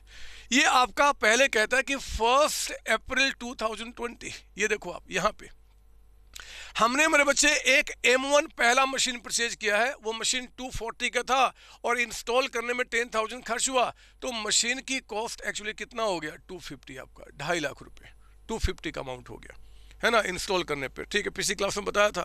फिर कहता है कि 1 अक्टूबर को, यानी कि यहाँ कहीं 1 अक्टूबर 2020 को कहता है कि फिर से हमने एक मशीन परचेज किया, उसका नाम M2 है और उसकी कॉस्ट कहता है बच्चे 3 लाख रुपीज आपका, ठीक है। 1 जुलाई 2021 यहाँ कहीं पे 1 जुलाई 2021 को कहता है आपका 21 को नया मशीन हमने परचेज किया 1 लाख का, तो M3 नाम दे दो ना, M3 नाम, और कह दो ये आपका 1 लाख रुपीज का मशीन है, 1 लाख रुपीज का। A new machinery was purchase for rupees 1 lakh rupees, ठीक है। फिर कहता है कि 1 अक्टूबर अक्टूबर यानी कि यहाँ कहीं पे 1 अक्टूबर 2021 को ये क्या बता रहा है यहाँ पे, कहता है कि फर्स्ट मशीन, ये वाला मशीन ऑब्सलीट हो गया और यहाँ M1 को मेरे बच्चे हमने सोल्ड कर दिया है कितने में जी 60,000 में। देखो ना 60 में कह रहा है, और कहता है कि ऑन द सेम डेट, आज ही वो कहता है कि हमने एक नया मशीन परचेज किया है, मैं उसका नाम M4 दे दूं ना, M3 के बाद M4, और वो नया मशीन कितने का परचेज किया 150 का। ये कहता है कि 1,50,000 रुपये 1,50,000 में एक नया मशीन लिया हमने, ठीक है। डेप्रिसिएशन कहता है कि चार्ज किया जा रहा है एनुअली, तो मेरे बच्चे अगर हम एनुअल डेप्रिसिएशन की बात करें तो जरा बताओ इसका एनुअल कब एंड होगा, यहाँ कहीं पे है ना 31 मार्च 2021 को। फिर 31 मार्च 2022 यहाँ कहीं पे आएगा, यहाँ पे 31 मार्च 2022। फिर इसके बाद मेरे बच्चे और आगे चलिए, अभी आगे चलिए यहाँ पे, क्योंकि अभी और भी साल चलेंगे, ये मैं थोड़ा आगे ले लेता हूँ। फिर कहता है आपका 31 मार्च 2023, ये आपका 31 मार्च 2023, और लास्ट जहाँ तक वो अकाउंटिंग पूछ रहा है ये यहाँ तक का पूछ रहा है, ये चौथा साल यानी कि आपका 31 मार्च 2024। देखो ना, उसने कहा है बिल्कुल लास्ट लाइन पढ़ो कि आपको जो डेप्रिसिएशन अकाउंट बनाना है, मशीनरी अकाउंट, वो 2021 से लेकर 23-24 तक यानी कि यहाँ तक का बनाना है। ठीक है, ये तो हमने कर लिया। अरे जरा जल्दी से बताओगे कि मेथड ऑफ चार्जिंग डेप्रिसिएशन आपने कब चेंज किया है? कहता है कि ऑन 31 मार्च 2023। ध्यान से देखना, ऑन 31 मार्च 2023 मतलब मेरे बच्चे यहाँ पे आपका कहता है कि चेंज हो गया है, change in method of depreciation. यहाँ पे हमने क्या किया जी, change in method of depreciation, यहाँ पे हमने चेंज किया है। तो पहले हमारा क्या था जी, मेथड का डेप्रिसिएशन पहले क्या था, इधर क्या था, एसएलएम था, पहले एसएलएम था, और किस रेट से, 10%। यहाँ ऑनवर्ड वो क्या बता रहा है, 15% हो जाएगा, और क्या जी आपका WDV से आपका, और यहाँ तक कि हमें अकाउंटिंग करना है। मेरे क्वेश्चन में जितनी सारी बातें थी वो सारी बातें मैंने यहाँ पे लिख दी है। अब मुझे इसी को क्या करना है कि सॉल्व करना है। अब दोबारा मैं रजिस्टर नहीं देखने वाला, मतलब बुक नहीं देखने वाला। आओ ना, फोर्थ क्वेश्चन में आप मेरे साथ बनाएंगे यहाँ पे मशीनरी अकाउंट, और हमें देखना होगा कि अगर मेथड चेंज होगा तो हमारा अकाउंट्स यानी कि AS10 उसको लेके क्या क्या बोलता है, हम सब देख लेंगे। पहले इसको रेडी कीजिए आप यहाँ पे, ठीक है ना, और सजाना मैं कम कर दूंगा और अपने कॉन्सेप्ट पे ज़्यादा फोकस करूंगा। मेरी बात सुनो, ये रहा आपका 1/4/2020। सुनो ना, देखो ना क्या हुआ, एक मशीन लिया हमने, मशीन बढ़ाया मेरे बच्चे, इंक्रीज होना डेबिट होगा, आप बोलेंगे टू बैंक अकाउंट, और हमने बोला M1, ये कितने का मशीन है, 250। मेरे बच्चे आप ऐसे भी एंट्री कर सकते हो, या फिर एक और भी तरीका है जी कि 240 का आपने मशीन परचेज किया और 10,000 आपने इंस्टॉल करने में खर्च किया, तो दोनों को अलग अलग भी दिखा सकते हो कि टू बैंक आपका 240 एंड टू बैंक फिर आपका 10,000, लेकिन दोनों M1 के नाम से रिकॉर्ड होगा। समझो मेरी बात ना, मैंने इसलिए दोनों ही एंट्री को कंबाइन कर दिया क्योंकि सेम डेट पे हो रहा है, सेम डेट पे। देखो ना, जिस दिन आपने परचेज किया उसी दिन इंस्टॉल हो रहा है। अगर इंस्टॉल करने का डेट इस दिन के कुछ दिनों को बाद देता, 4 दिन, 5 दिन, 10 दिन के बाद, 1 महीने के बाद, तो फिर 240 की एंट्री अलग करता, 10 की एंट्री अलग करता। क्योंकि सेम डेट पे परचेज किया है, सेम डेट पे इंस्टॉल किया है, तो हमने सिंपली कह दिया कि 250 हमारा खर्च हो गया। अगर आप में से कोई बच्चा 240 टू बैंक अलग करता है, फिर फर्स्ट फ्लोर को टू बैंक आपका 10,000, तब भी गलत नहीं होगा, वो भी ठीक है। आगे बढ़ो आप, यहाँ से चलें, चलते चलते क्या हुआ जी, आपका फर्स्ट 10 आ गया मेरे बच्चे। फर्स्ट 10 2020 को यहाँ पे नया मशीन आया है जिसका नाम है M2। तो लिखो ना, टू बैंक अकाउंट, और ब्रैकेट में क्या लिखा हमने, M2। बताइए कितने का है, 3 लाख रुपये का अमाउंट। ये हमने 3 लाख रुपए यहाँ पर रिकॉर्ड कर दिया, 3 लाख का अमाउंट। फिर समय आगे चला, साल का एंड आ गया। आओ जरा 31 मार्च 2021 को हम लोग साल के एंड में जितने भी मशीन हमारे पास हैं, लेट्स चार्ज डेप्रिसिएशन, तो बाय डेप्रिसिएशन अकाउंट। हमारे पास कितने मशीन है जी, एक आपका M1 है, एक आपका M2 है। मुझे कोई बताएगा कि M1 पे आपका डेप्रिसिएशन कितना होगा। M1 पे 2.5 लाख का मशीन है मेरे बच्चे, पूरे साल यूज किया, और रेट पहले से आपका 10% था ना। हाँ जी सर, पहले से तो रेट आपका 10% था, बाद में रेट ना 15% हो गया, तो ठीक है 10%, तो 250 पे 10% कितना हो गया, 25,000, ठीक है ना। M2 मेरे बच्चे यहाँ जो परचेज किया आपने, कितने महीने का चार्ज करना है, 6 महीने का। जरा बताओ 3 लाख पे 10% और 6 महीने का डेप्रिसिएशन कितना हो जाएगा, 15,000। ये 40,000 का टोटल डेप्रिसिएशन हमने यहाँ पे चार्ज किया। इसमें तो कोई डाउट नहीं है, नहीं सर। साल का एंड है ना, 31 मार्च 2021 को आप यहाँ लिखो ना, बाई बैलेंस CD, मतलब कि हमारे पास क्लोजिंग बैलेंस कितना है, M1 का, M2 का। और इस बार अब मेरा समझाना कम हो जाएगा, आप समझ चुके हैं कि 250 में 25 माइनस करो, जो वैल्यू बच जाएगा उसको आप यहाँ पर रिकॉर्ड कर दो।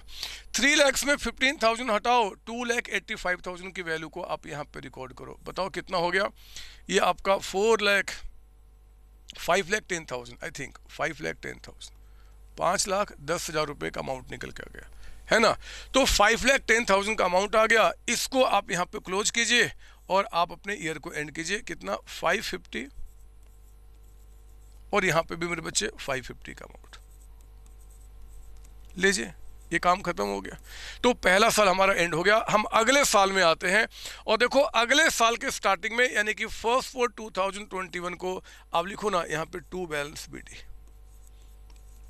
कितना जी 5 लाख एंड 10,000 का अमाउंट, 5,10,000 रुपये का अमाउंट। मेरी बात सुनो, मेरी बात सुनो मेरे बच्चे, समय आगे चला ये देखो आप, और चलते चलते अभी कुछ समय ही गुजरे थे। कौन कितने महीने, अप्रैल मई जून जुलाई के स्टार्टिंग में ही 3 महीने के बाद ही आपने क्या किया 1/7/2021 को एक नया मशीन परचेज कर लिया, 2 बैंक अकाउंट। क्या आप में से मुझे कोई बताएगा क्या इस नए मशीन का क्या नाम दूं? M3 दूंगा, लिखा भी है बदमाश। और कितने का मशीन आपका 1 लाख रुपीज का। ठीक है, आगे बढ़ो आगे बढ़ो। और क्या हुआ, अरे आगे बढ़ा, चलते चलते चलते चलते चलते चलते अभी फर्स्ट 10 आया था। एक नई खुशी हमारे पास आई है, एक नया मशीन आया है। तो फर्स्ट 10 2021 को 2 बैंक अकाउंट, वो जो नया मशीन आपने लिया है ना बच्चे M4, आप उसको परचेज करने की एंट्री कीजिए। कितने का 1,50,000 का। और कहता है कि आज ही मेरे बच्चे हमने M1 को सेल कर दिया।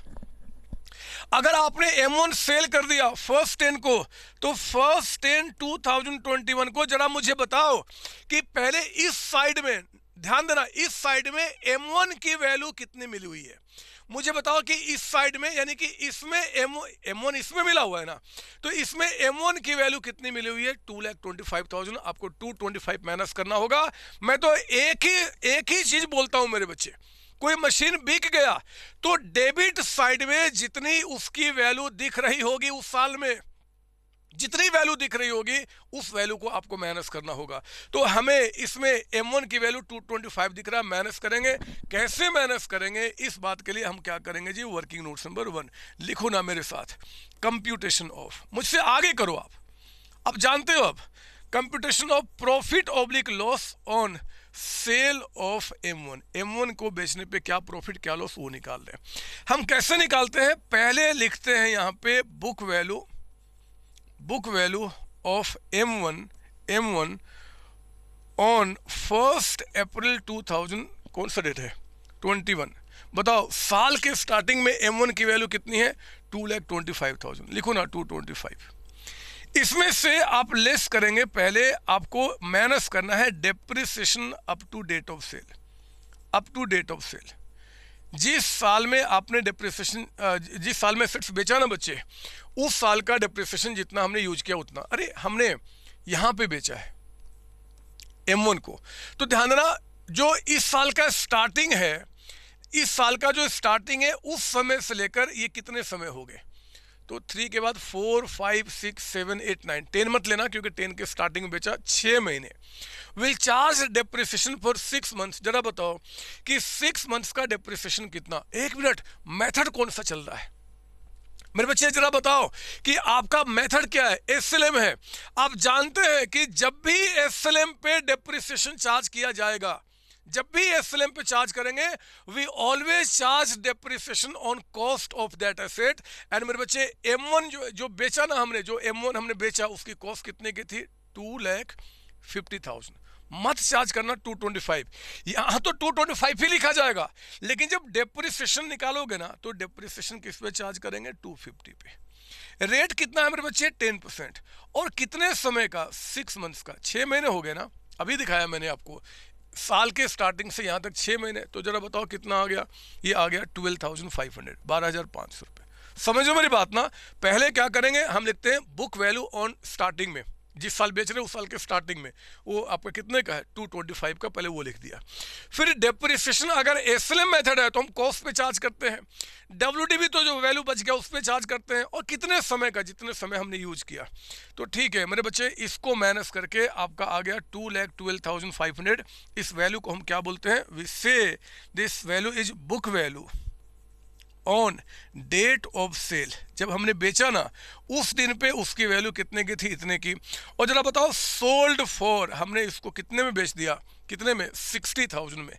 तो कोई बताए कि अगर 60,000 में आपने बेच दिया तो आपको लॉस ही तो हुआ, लॉस ही तो हुआ। अरे जो चीज़ हमारे बुक में इतने वैल्यू का था 2,12,500 का और 60,000 में बिक जाए, ओहो 1,52,500 रुपीज़ का हमें यहाँ पर लॉस हो गया। आओ ना इसकी एंट्री करते हैं।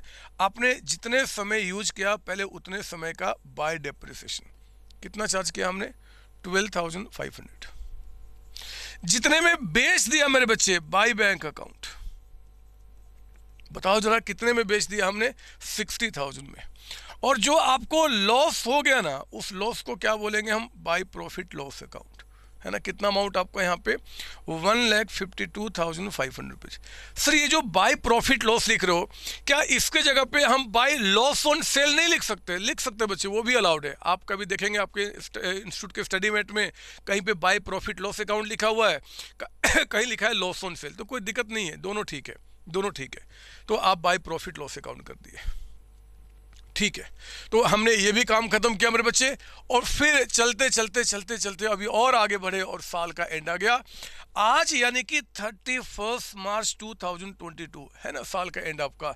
हमें क्या करना होगा, बचे हुए मशीन पे डेप्रिसिएशन चार्ज करना होगा। तो लिखो ना बाय डेप्रिसिएशन अकाउंट, जो मशीन बच गया।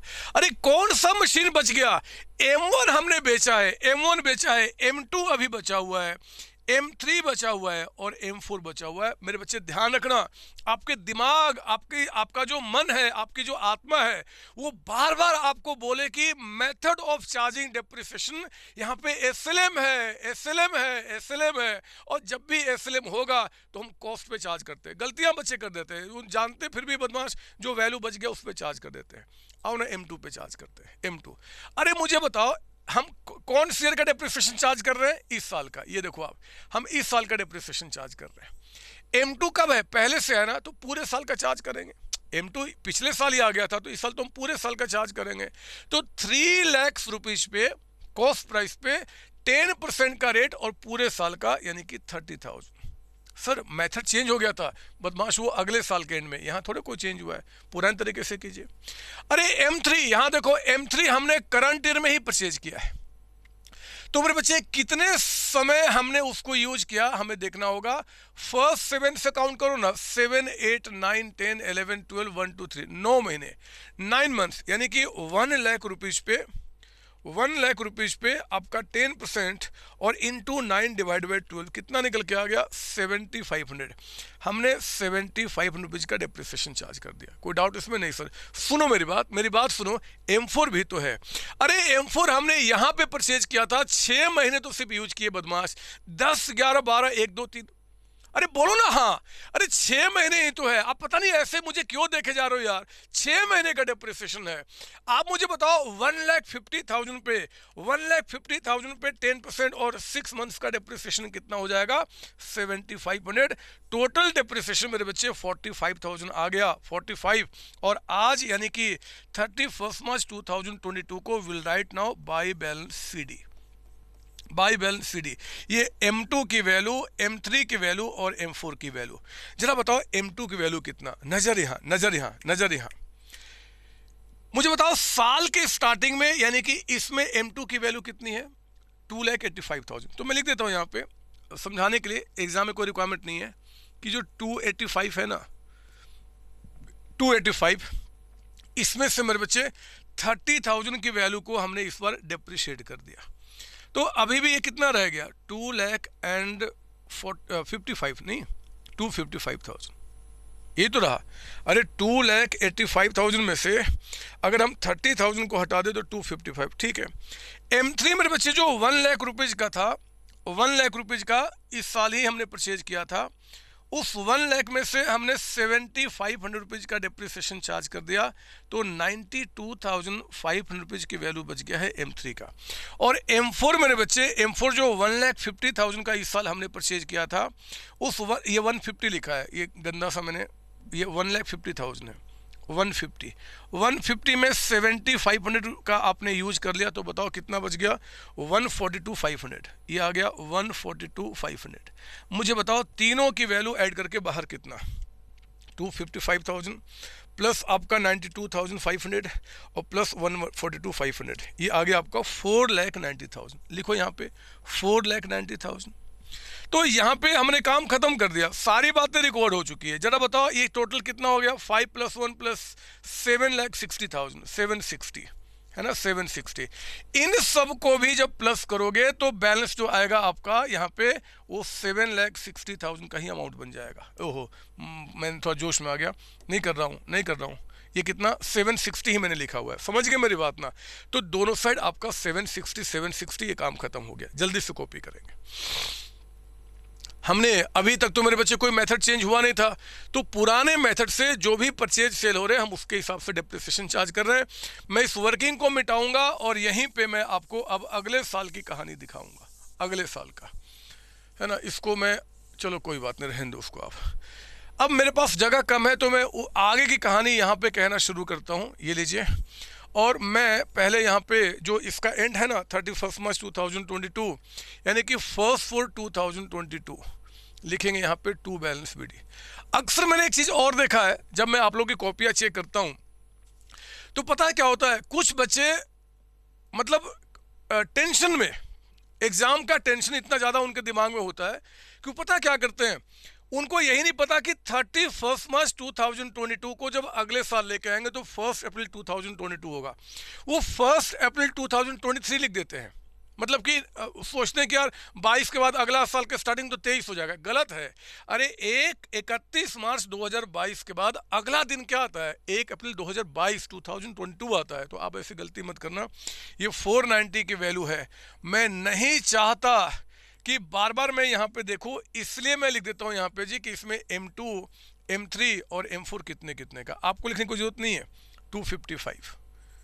255 आप चाहो तो लिख लो, कोई दिक्कत नहीं, बट कोई रिक्वायरमेंट नहीं है क्योंकि ऑलरेडी आपका वैल्यू है 92,500 और ये आपका 1,42,500 रुपीज़ का अमाउंट। ठीक है ना। तो ये हमारा निकल के आ गया। अब मेरी बात सुनना,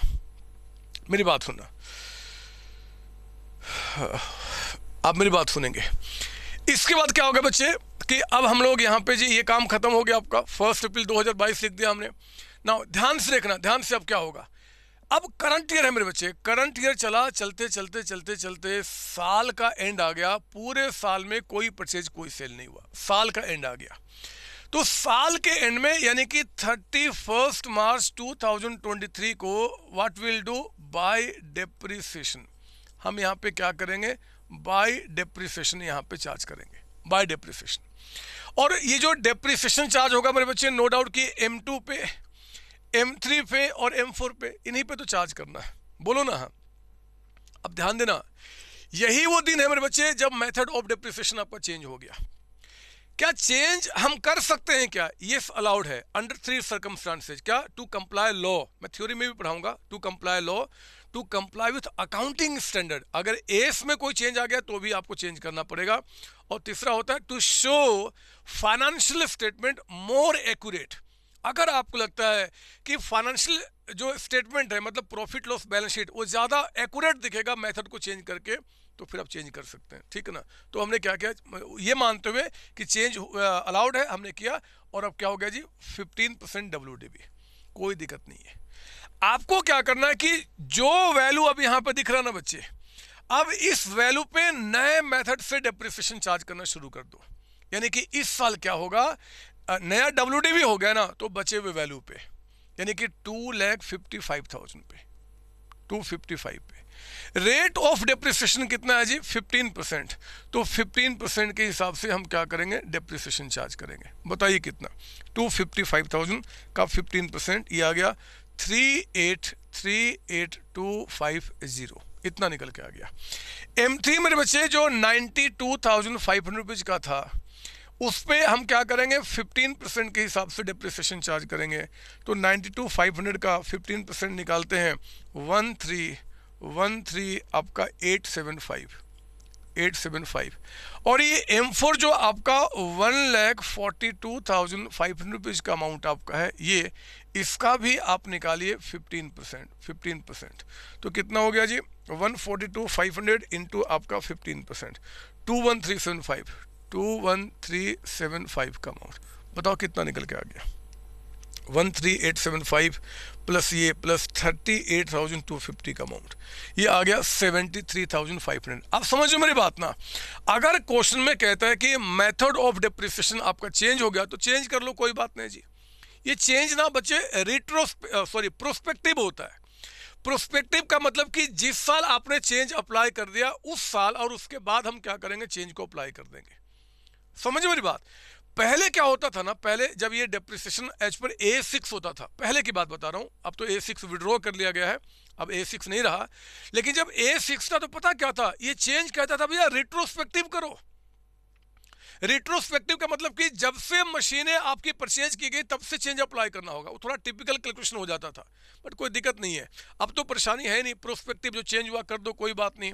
और फिर मेरे बच्चे अब 31 मार्च 2023 को आप लिखिए बाय बैलेंस CD।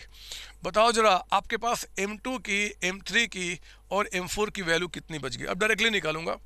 255,000 माइनस 38,250, तो मेरे बच्चे ये आ गया 2,16,750 का अमाउंट आपका।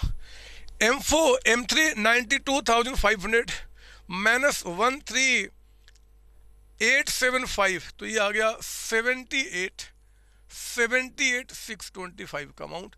और जो M4 है ना 142,500 का, इस पे 21375 आपका अमाउंट आ गया 121,125 का अमाउंट। तो बताओ टोटल कितना। 78,625 प्लस आपका 216,750, ये अमाउंट आ गया बच्चे 4,16,500 रुपीज़ का अमाउंट आपका। ख़त्म हो गया साल, ये ख़त्म हो गया, ठीक है ना। तो कोई दिक्कत हो रही है।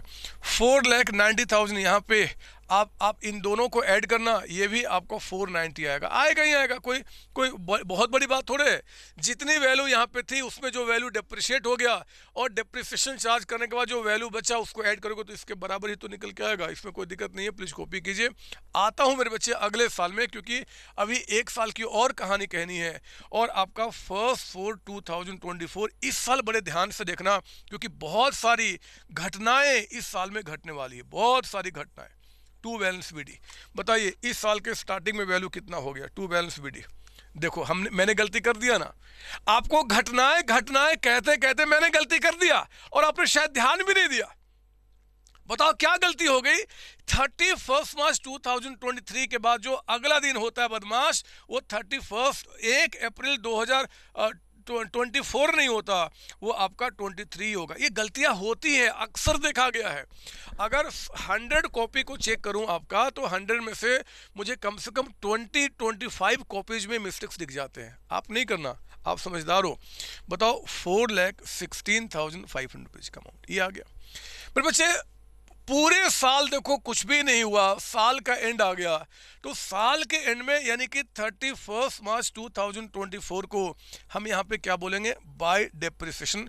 सवाल उठता है कि डेप्रिसिएशन जो चार्ज करूँगा M2 पे, M3 पे और M4 पे, वो क्या अभी भी हम SLM से करें या WDB से करें। प्रोस्पेक्टिव मेरे बच्चे अब आगे हर एक साल का हम क्या करेंगे, इससे चार्ज करेंगे 15% और आपका WDB, ठीक है ना। तो आपने क्या करना है कि 15% फिर से चार्ज कीजिए। बताइए यहाँ पे इसमें 2,16,750 का आपका 15% कितना आ गया, ये आ गया 32,513 का अमाउंट आपका। 78,625 का अगर हम 15% निकालते हैं बच्चे तो 11,794 11 आपका 794 राउंडिंग अप में लिख रहा हूँ मैं यहाँ पे, और 121,125 का अगर मैं यहाँ पे 15% निकालूँ तो आपका 18169 का अमाउंट। बताइए बाहर कितना, 18169 32513 11794 और प्लस आपका 18,169, ये आ गया आपका 62,476। और फिर जो वैल्यू बच गया जैसे आप निकालते हैं, लिखो ना बाय बैलेंस CD। इसी डेट पे 31 मार्च 2024 को आपका M2 की वैल्यू, M3 की वैल्यू और M4 की वैल्यू मैं फटाफट निकालूंगा। अब तो M2 बताओ इसमें कितने का है, इतने रुपए का, तो 216750 माइनस कीजिए 32513, ये आ गया आपका M2 184237। M3 मेरे बच्चे साल के स्टार्टिंग में कितने का था, 78625 का, और इसमें से 11789 को 784 था, सॉरी M3 78625 माइनस 11794, तो ये आ गया आपका 6666831, और ये आपका जो M4 है, M4 आपका 121125 में से आपने माइनस किया 18169, तो बच्चे ये आ गया 102 एंड 956, ठीक है ना, 956। अब इनको बाहर कर दो, 102 956 66837 प्लस आपका 184237, ये आ गया आपका ये क्या लिखा था मैं भूल गया, ये कितना लिखा था जी, मुझे फिर से देखना होगा, खुद ही भूल जाता हूँ। M3 आपका जो था वो 78625 का था, और उसमें 11794 का हमने डेप्रिसिएशन चार्ज किया था, 66831 था, ठीक तो था,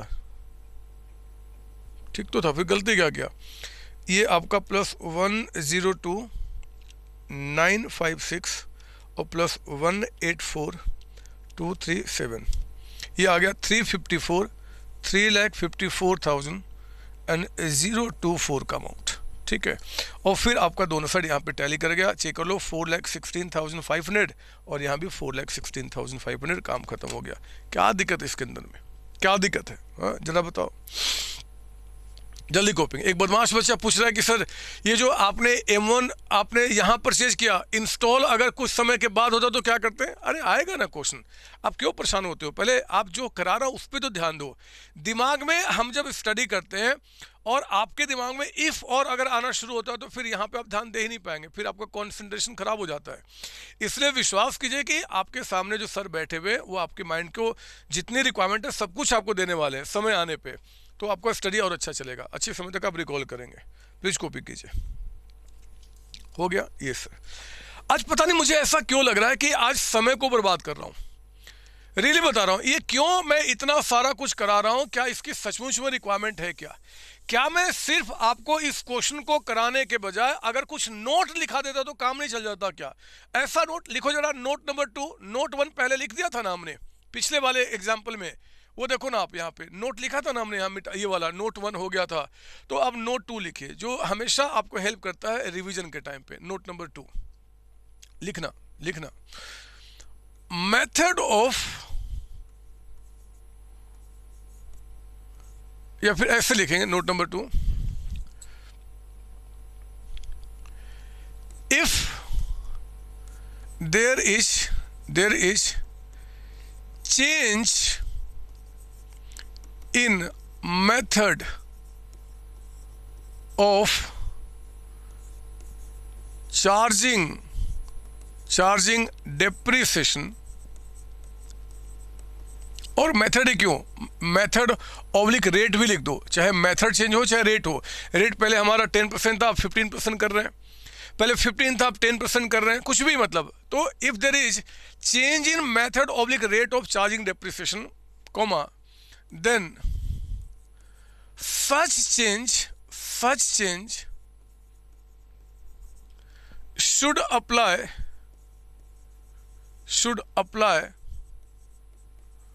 on all existing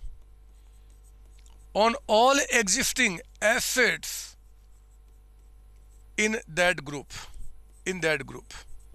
सर मतलब बहुत सिंपल सी बात, सुने इसका मतलब क्या होता है मेरे बच्चे। अगर मान लो क्वेश्चन आपका method of charging depreciation change करता है, अगर कोई क्वेश्चन कोई कहता है कि भैया method of charging depreciation change कर दो, तो क्या मैं method of charging depreciation change कर सकता हूं? कर सकता हूं, लेकिन जब भी चेंज करेंगे आप, तो जब भी चेंज होगा वो चेंज क्या बोलता है जी, सब पे अप्लाई करना पड़ेगा। जैसे यहाँ पे 3 मशीन था ना, M2, M3, M4, तो ऐसा नहीं होगा कि आप सिर्फ M2 पे मेथड चेंज कीजिए या M3 पे चेंज कीजिए और बाकी पे नहीं कीजिए, ऐसा नहीं हो सकता। अगर आपको मेथड ऑफ चार्जिंग डेप्रिसिएशन आपको चेंज करना है तो change will apply on all existing asset.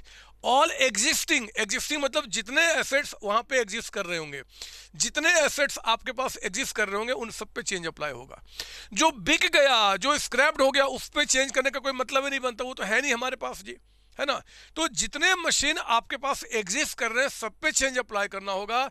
आप कुछ पे चेंज करो, कुछ पे चेंज ना करो, ऐसा अलाउड नहीं है, ऐसा अलाउड नहीं है। तो इस बात को आप ध्यान रखेंगे, ठीक है ना। इसके बाद एक पॉइंट और लिखेंगे नोट नंबर 2 का, ये पॉइंट नंबर ए हो गया, बी लिखेंगे आप यहाँ पे, बी लिखेंगे, change in method oblique rate of depreciation should be applied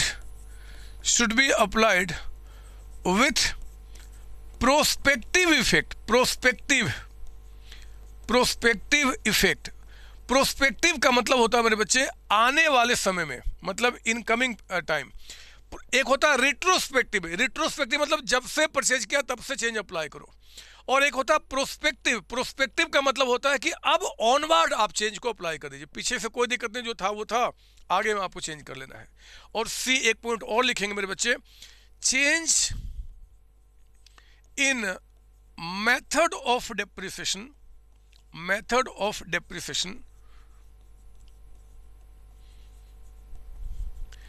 is treated as change in accounting estimates।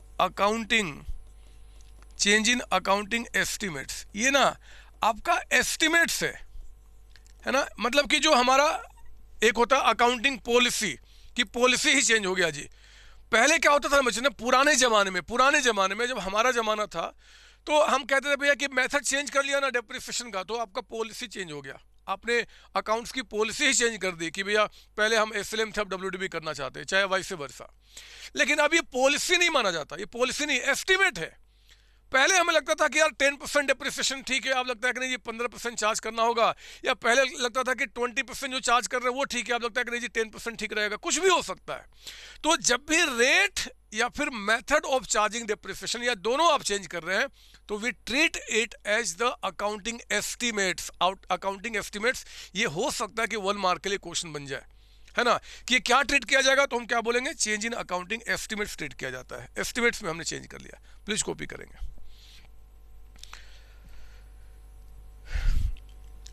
एक बच्ची है जी, वो कह रही है कि सर मुझे 8 लाख आ रहा है सेकेंड ईयर वाले डेबिट साइड में, पता नहीं कौन सी बात करी, मैंने मिटा दिया है सेकेंड ईयर का, आप कर लेना जो भी आएगा। आपने कॉन्सेप्ट समझ लिया ना मैंने क्या बताया, आपका कोई भी अब आए कोई दिक्कत नहीं, आप अपना कैलकुलेशन चेक कर लेना, कॉन्सेप्ट यही है, आपका कैलकुलेशन चेक कर लीजिए, कोई दिक्कत नहीं, कुछ अगर आपका चेंज है तो, ठीक है ना।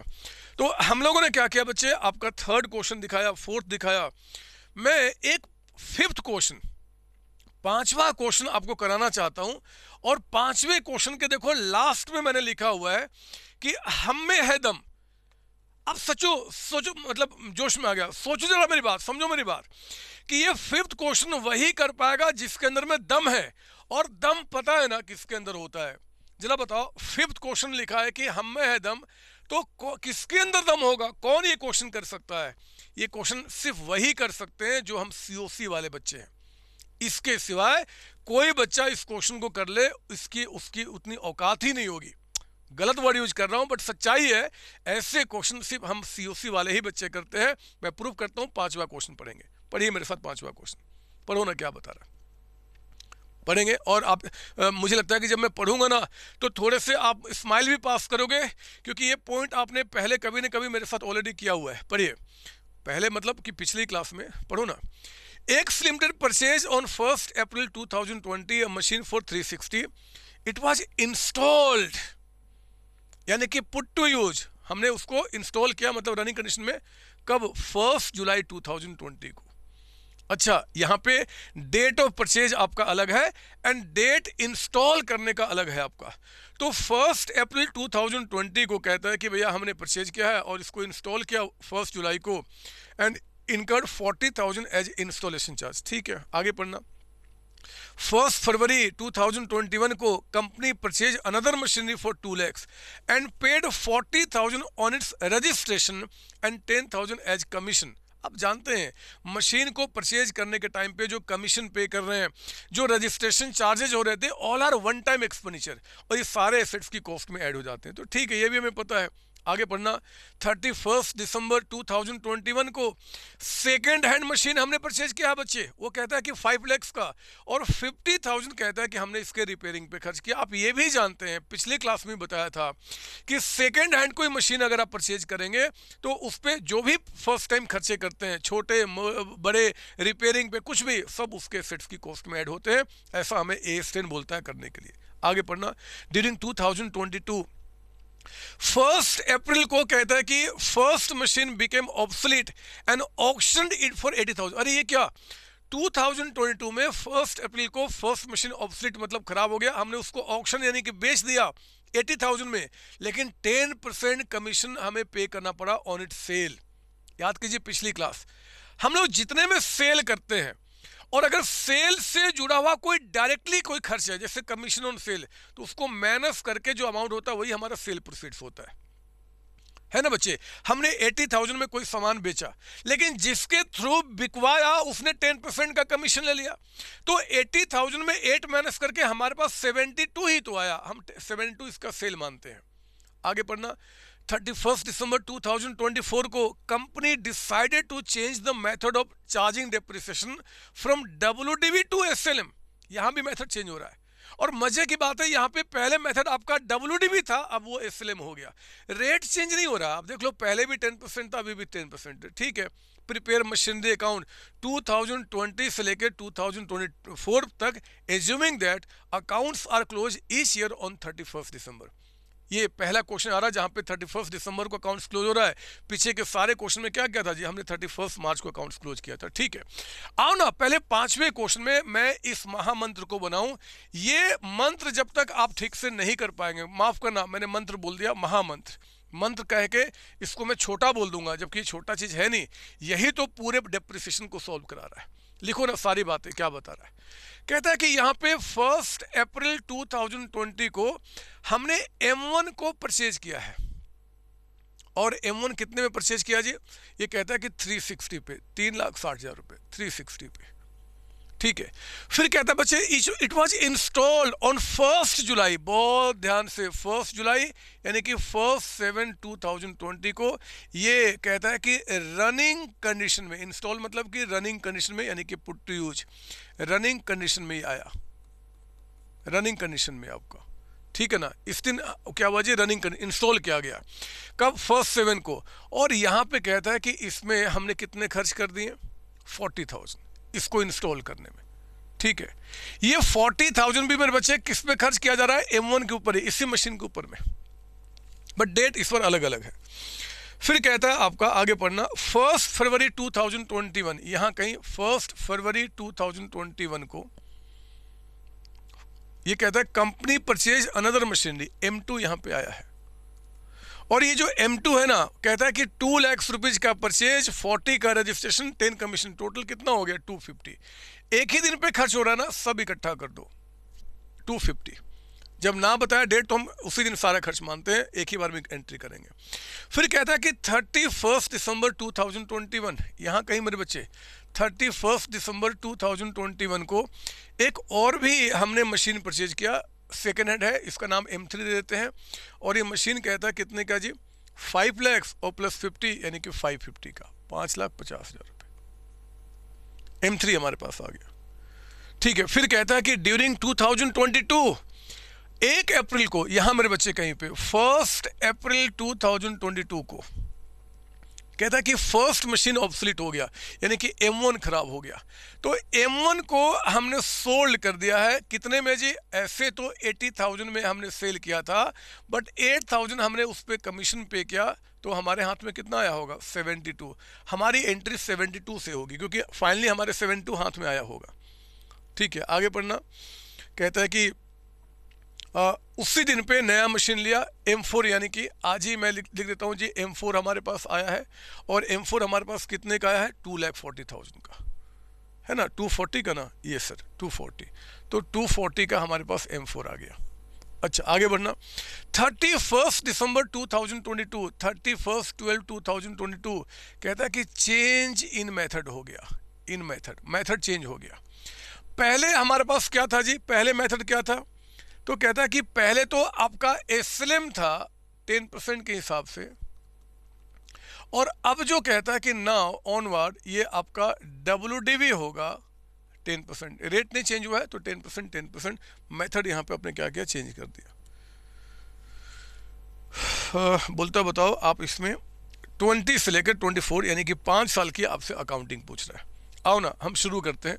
मैं तनिक भी देर नहीं करूंगा, और इस डायग्राम को बनाने के बाद मैं मशीनरी अकाउंट आपके लिए बनाना शुरू करता हूँ।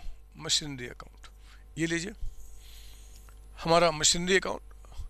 थोड़ी सी तेजी लाओ ना, क्योंकि अब तो आप बड़े हो गए हैं, नाउ यू नो एवरीथिंग। आपसे ज़्यादा स्ट्रॉन्ग कोई हो ही नहीं सकता अब तो हमने क्या किया? ये लिया आपका। पहले आप आइए 1/4/2020, और आपने कहा टू बैंक अकाउंट, ब्रैकेट में M1 कितना जी? 3,60,000, 360।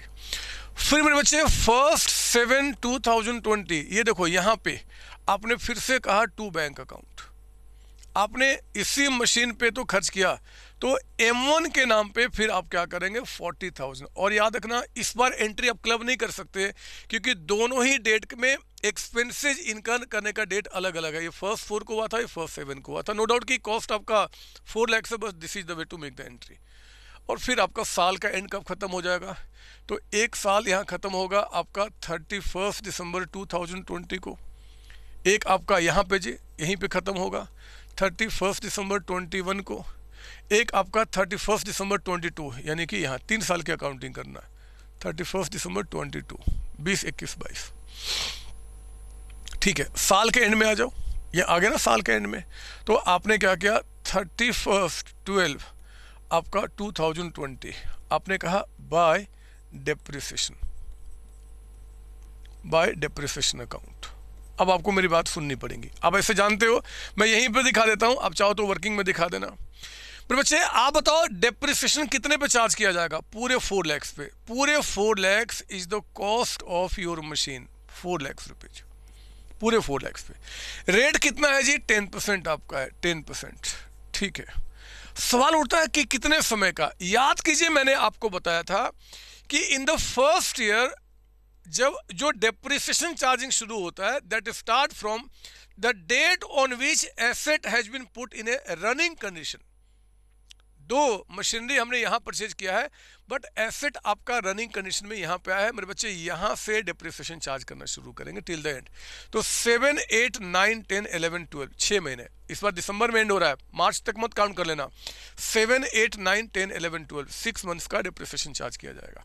तो ये हो गया आपका 6/12। तो कितना हो गया? 20,000 का अमाउंट आपका, 20,000, 20,000 रुपये। तो 20,000 चार्ज करने के बाद मेरे बच्चे 31/12/2020 को बाई बैलेंस। सर ये हमें दिखाना होगा, कोई रिक्वायरमेंट नहीं है, मैं समझा रहा हूँ, रिवीजन में दिक्कत ना हो इसलिए कर दिया, डायरेक्टली कर सकते हैं आप। बाई बैलेंस CD, बताओ जरा, एक ही तो मशीन है अभी M1, उसकी वैल्यू कितनी बच गई? तो 4 लाख में से 20 डिप्रिशिएट हो गया, यानी कि 380 की वैल्यू बच गई है, 3,80,000 है ना। 4 लाख में से 20 डिप्रिशिएट हो गया, तो हमारे पास वैल्यू कितना बच गया? 380 का। ये लीजिए आप यहाँ पे, आपका 4 लाख एंड 4 लाख से हमने इसको ख़त्म किया। कोई डाउट इसके अंदर में? नहीं सर। आगे आता हूँ, अगले साल 1/1/2021 टू बैलेंस BD 3,80,000। 380। सुनो ना क्या हुआ अगले साल में, समय आगे चला मेरे बच्चे और 1 फरवरी को एक नया मशीन लिया। तो 1 फरवरी 2021 को लिखो ना टू बैंक अकाउंट। और इस बार क्योंकि एक ही डेट पे सारे खर्चे हुए थे ना इस M2 पे, तो मैं अलग अलग क्यों एंट्री करूं, मैं 250 की पूरी एंट्री इकट्ठा करूंगा। आपको भी यही काम करना है, सेम डेट खर्च होगा, आपको उसी दिन सारी एंट्री इकट्ठा करके दिखा दो। डेट अलग अलग होगा तो मेरे बच्चे उस केस में आपको करना होगा, ठीक है ना। ये भी काम खत्म हो गया। तो अब सुनो और क्या हुआ, और क्या हुआ। समय आगे चला यही साल, और साल के एंड में ही देखो एक नया मशीन ले लिया साल के एंड में, यानी कि 31/12/2021 लिखो ना to bank account, to bank account. और ये मशीन कौन सा है, M3। कितने की मशीन है, 550 का। तो 550 का अमाउंट लेकर आ गए 550। अब हमें आज ही यानी कि 31/12/2021 को हमें क्या करना है जी, डेप्रिसिएशन। तो लिखिए bye depreciation, bye depreciation account. और ये डेप्रिसिएशन चार्ज किया जाएगा आपका M1 पे, M2 पे और M3 पे। अरे सुनो ना मेरी बात, SLM चल रहा है पहले से। जब SLM मेथड होता है मेरे बच्चे तो डेप्रिसिएशन हमेशा हम कॉस्ट पे चार्ज करते हैं, इस बात को आप जानते हैं। तो जरा बताओ M1 की कॉस्ट कितनी है, क्या ये M1 की कॉस्ट है, ना ना ना ना, M1 की कॉस्ट ये थी 4 लाख रुपीज। तो आपको 4 लाख पे मेरे बच्चे पूरे साल का डेप्रिसिएशन चार्ज करना होगा, क्योंकि करंट ईयर में पूरे साल वो एसेट्स यूज किया। तो 40,000 SLM मेथड है ना। M2 जो कि आपने यहाँ परचेज किया था, जरा बताओ कितने महीने आपने यूज किया करंट ईयर में। तो 1 फरवरी ना, जनवरी हटा दो, सिर्फ जनवरी हमने यूज नहीं किया, बाकी तो 11 महीने यूज किए हैं।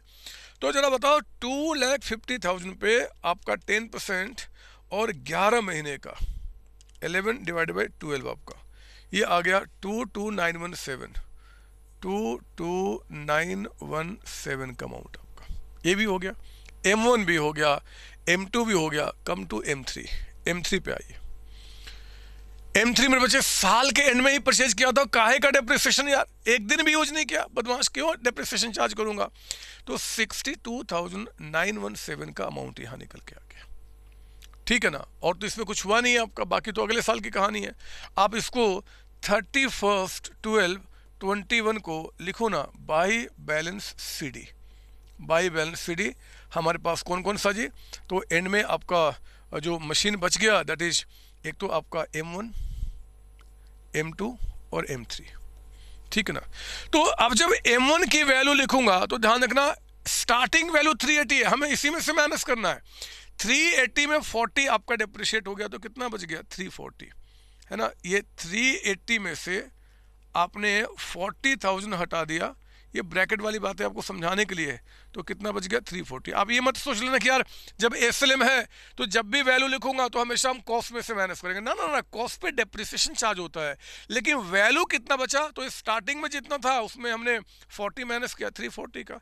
M2 मेरे बच्चे 250 में इसको माइनस करो ना और लिखो डायरेक्टली कितना हुआ, 250 माइनस 22,917, ये आ गया 227,083 और M3 आपका 550 हो गया, 5,50,000।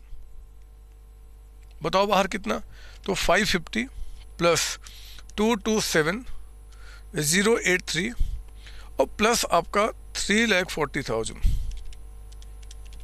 ये आ गया आपका, गलती क्या शायद, 340 प्लस 227,083 प्लस 550, ये आ गया आपका 11,17,000। आप लोग कैलकुलेशन चेक करना कहीं गलती ना करो मैं, 083, ठीक है ना, ये हमारा निकल के आ गया। और इस तरीके से मेरे बच्चे ये हमारा सेकेंड ईयर भी हमारा कंप्लीट हो गया है ना। इसमें हमने जब ऐड किया आपका 62,917 तो ये आ गया 11,80,000 और यहाँ भी कितना हो गया आपका 11,80,000 का अमाउंट आपका, ठीक है। अगले साल आ जाओ, 1/1/2022 और यहाँ पे हमने क्या बोला, टू बैलेंस BD। कोई बताएगा कि ओपनिंग बैलेंस कितना, 11, 17 083 का अमाउंट। और मैं नहीं लिखूंगा कि इसमें तीनों मशीन का इतना इतना वैल्यू मिला हुआ है। अरे समय आगे चला, यहाँ देखो ना।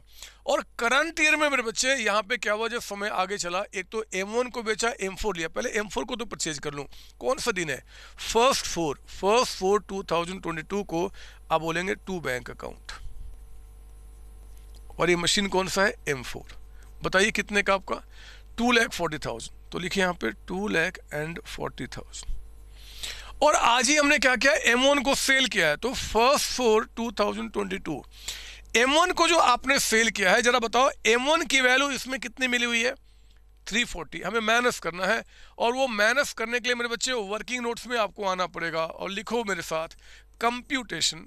सर ये वर्किंग एग्जाम में दिखाना चाहिए? यस, अगर बड़ा क्वेश्चन है तो फिर दिखाना चाहिए। Of profit oblique loss on sale of कौन सा जी? M1 पे कैसे लिखते हैं जी? हम पहले लेते हैं book value of M1 as on starting में, इस साल के स्टार्टिंग में, फर्स्ट 2022। बताओ M1 की स्टार्टिंग वैल्यू कितनी है? 340, 3,40,000 रुपये।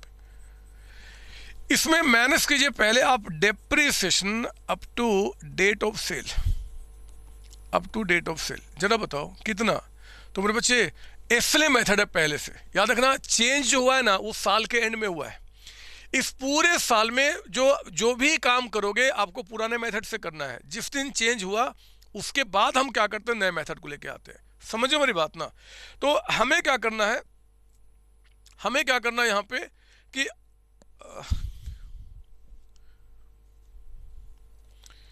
ये क्या बदमाश बच्ची बोल रही है कि आपका क्वेश्चन पढ़ो बच्चे ध्यान से। कंपनी डिसाइड, एक बच्ची पूछ रही है कि सर ये आपका WDB पता नहीं क्या लिखी है, WDB है ना, पता नहीं।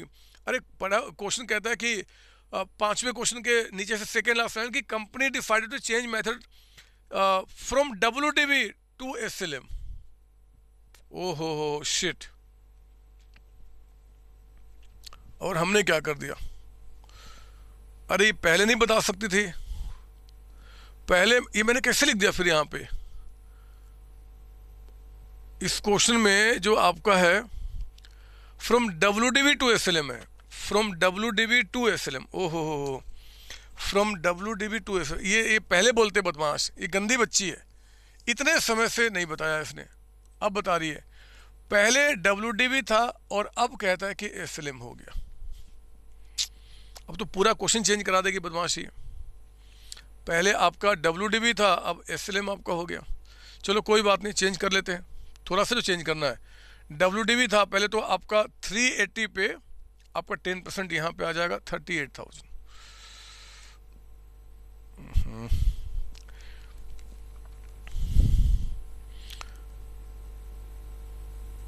पहले बोलना चाहिए था बदमाशों। बाय डेप्रिसिएशन यहाँ पे कितना जी? तो आपका WDB पहले से था ना, तो यानी कि 38,000। ठीक है, इस पे तो कोई दिक्कत नहीं है क्योंकि नया मशीन है, चल गया आपका। तो कितना निकल के आ गया जी? 38,000 प्लस 22,917, ये आ गया आपका यहाँ पे 60,917। तो यहाँ पे ये 60,000 हो गया, 60,917। तो बैलेंस कितना बच गया जी हमारे पास? 380 में 38 गया, यहाँ थोड़ा सा चेंज हो जाएगा। अब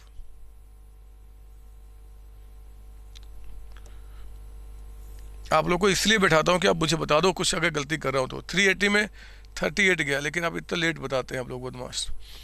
तो कितना हो गया जी यहाँ पे? सही करो।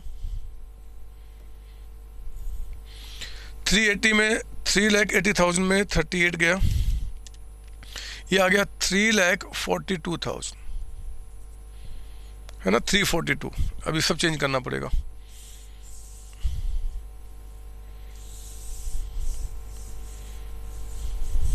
चलो कोई बात नहीं, आ जाओ जरा।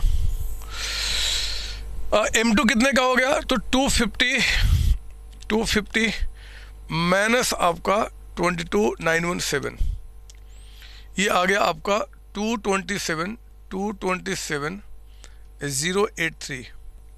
और जो M3 है आपका 5,50,000। तो कितना हो गया, प्लस 550 और प्लस 342,000, ये आ गया 11,19,083 का अमाउंट। ठीक है ना, अब तो ठीक है यहाँ पे। अब इसको क्लोज कीजिए, 60917 प्लस ये 11,80,000, 1180 यहाँ भी आ गया और ये आपका इधर भी आ गया 1180 है ना। हमने क्वेश्चन गलत पढ़ दिया था वहाँ पे, पहले WD भी बाद में इसलिए हुआ। ठीक है, कोई बात नहीं। अब आइए, अब ट्रैक पे हम आ गए। अब आ गया मेरे बच्चे करंट ईयर आपका, नहीं चेंज करूंगा, चेंज कर दिया मैंने। अब अगले साल में आ जाइए। अगले साल के स्टार्टिंग में मेरे बच्चे यहाँ पे, यानी कि आपका 1 अप्रैल कहाँ गया, 1 2022 लिखो आप यहाँ पे, टू बैलेंस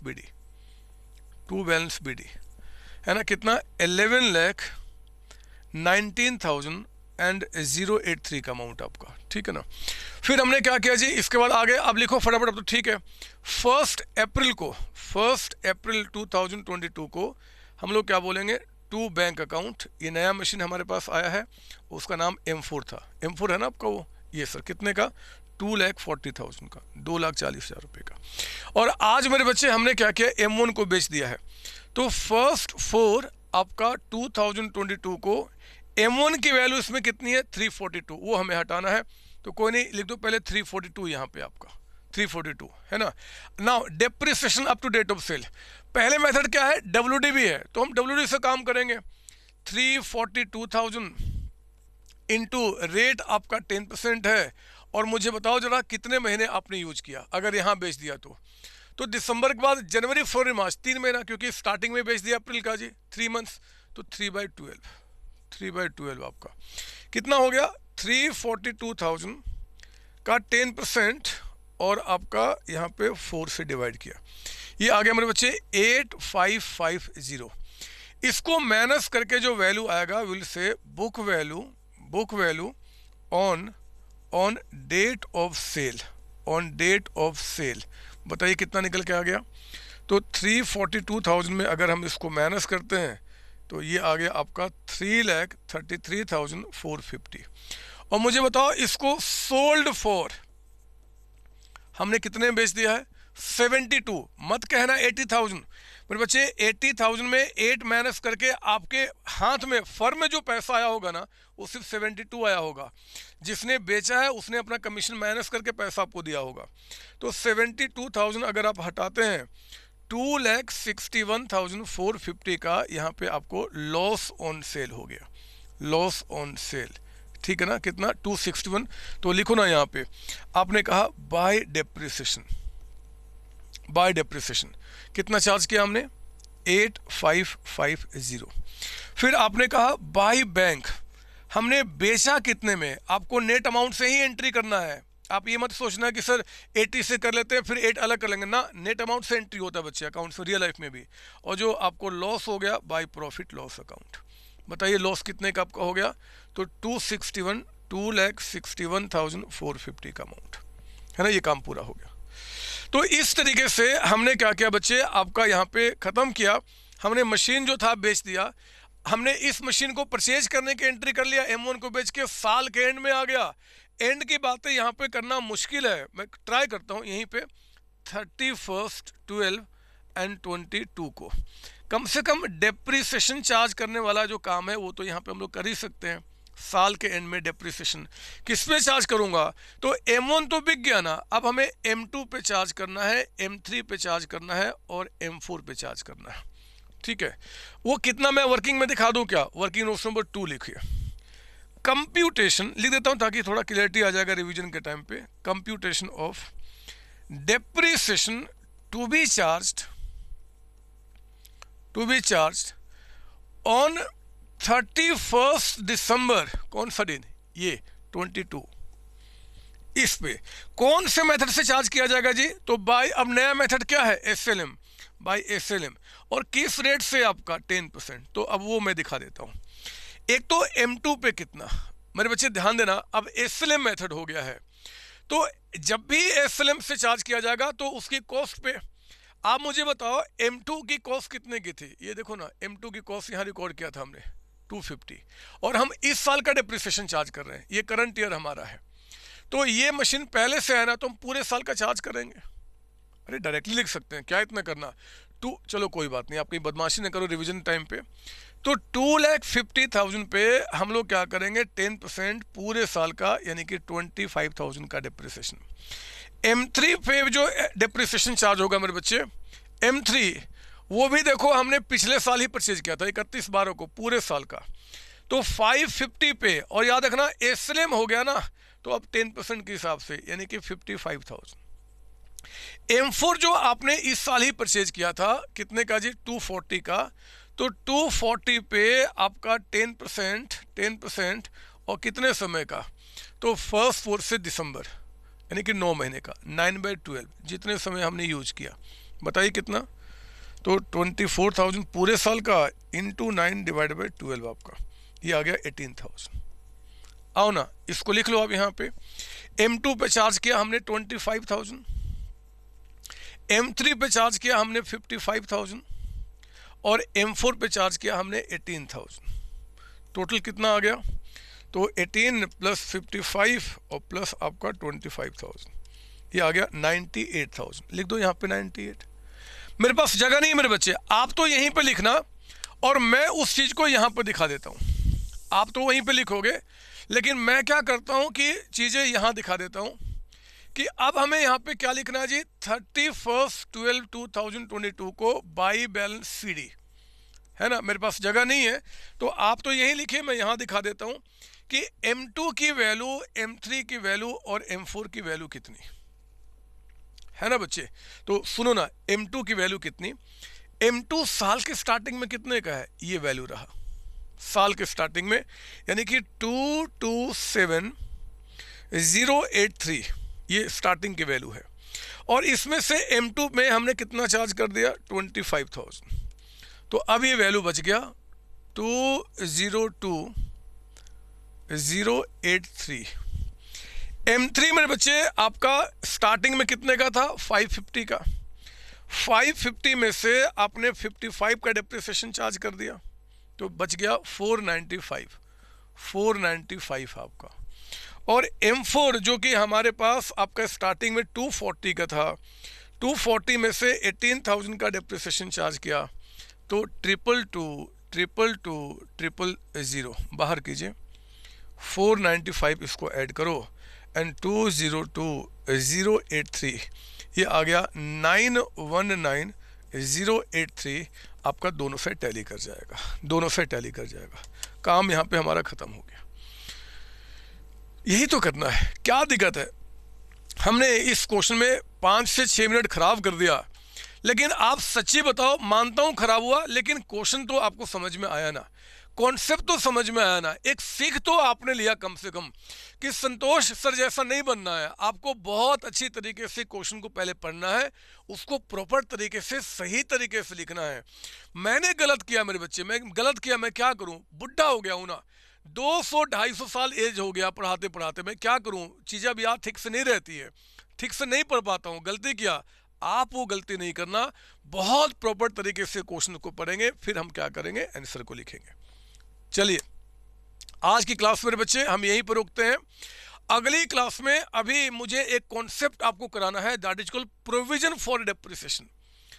कि प्रोविजन फॉर डेप्रिसिएशन का, क्योंकि यहां तो हमने कोई प्रोविजन फॉर डेप्रिसिएशन नहीं मेंटेन किया, अगर प्रोविजन फॉर डेप्रिसिएशन की बातें आ जाए तो अकाउंटिंग में कैसे इंपैक्ट डालेंगे, हम वो भी अगली क्लास में सीखेंगे। और अभी तो बहुत सारी बातें मुझे आपके साथ करनी है, नेक्स्ट क्लास में इसके आगे डिस्कस करूंगा। आप सारे प्यारे बच्चों को, आप सारे बच्चों को bye bye tata, thank you बच्चों, थैंक यू जी। हेलो बच्चों, कैसे हैं आप? मैं CA संतोष कुमार। मैंने और मेरी टीम ने डिसाइड किया कि जो क्वालिटी एजुकेशन मैं और मेरी टीम एक पर्टिकुलर एरिया में प्रोवाइड कर रहे हैं, उसको पूरे देश में क्यों न फैलाया जाए एट द रीजनेबल कॉस्ट।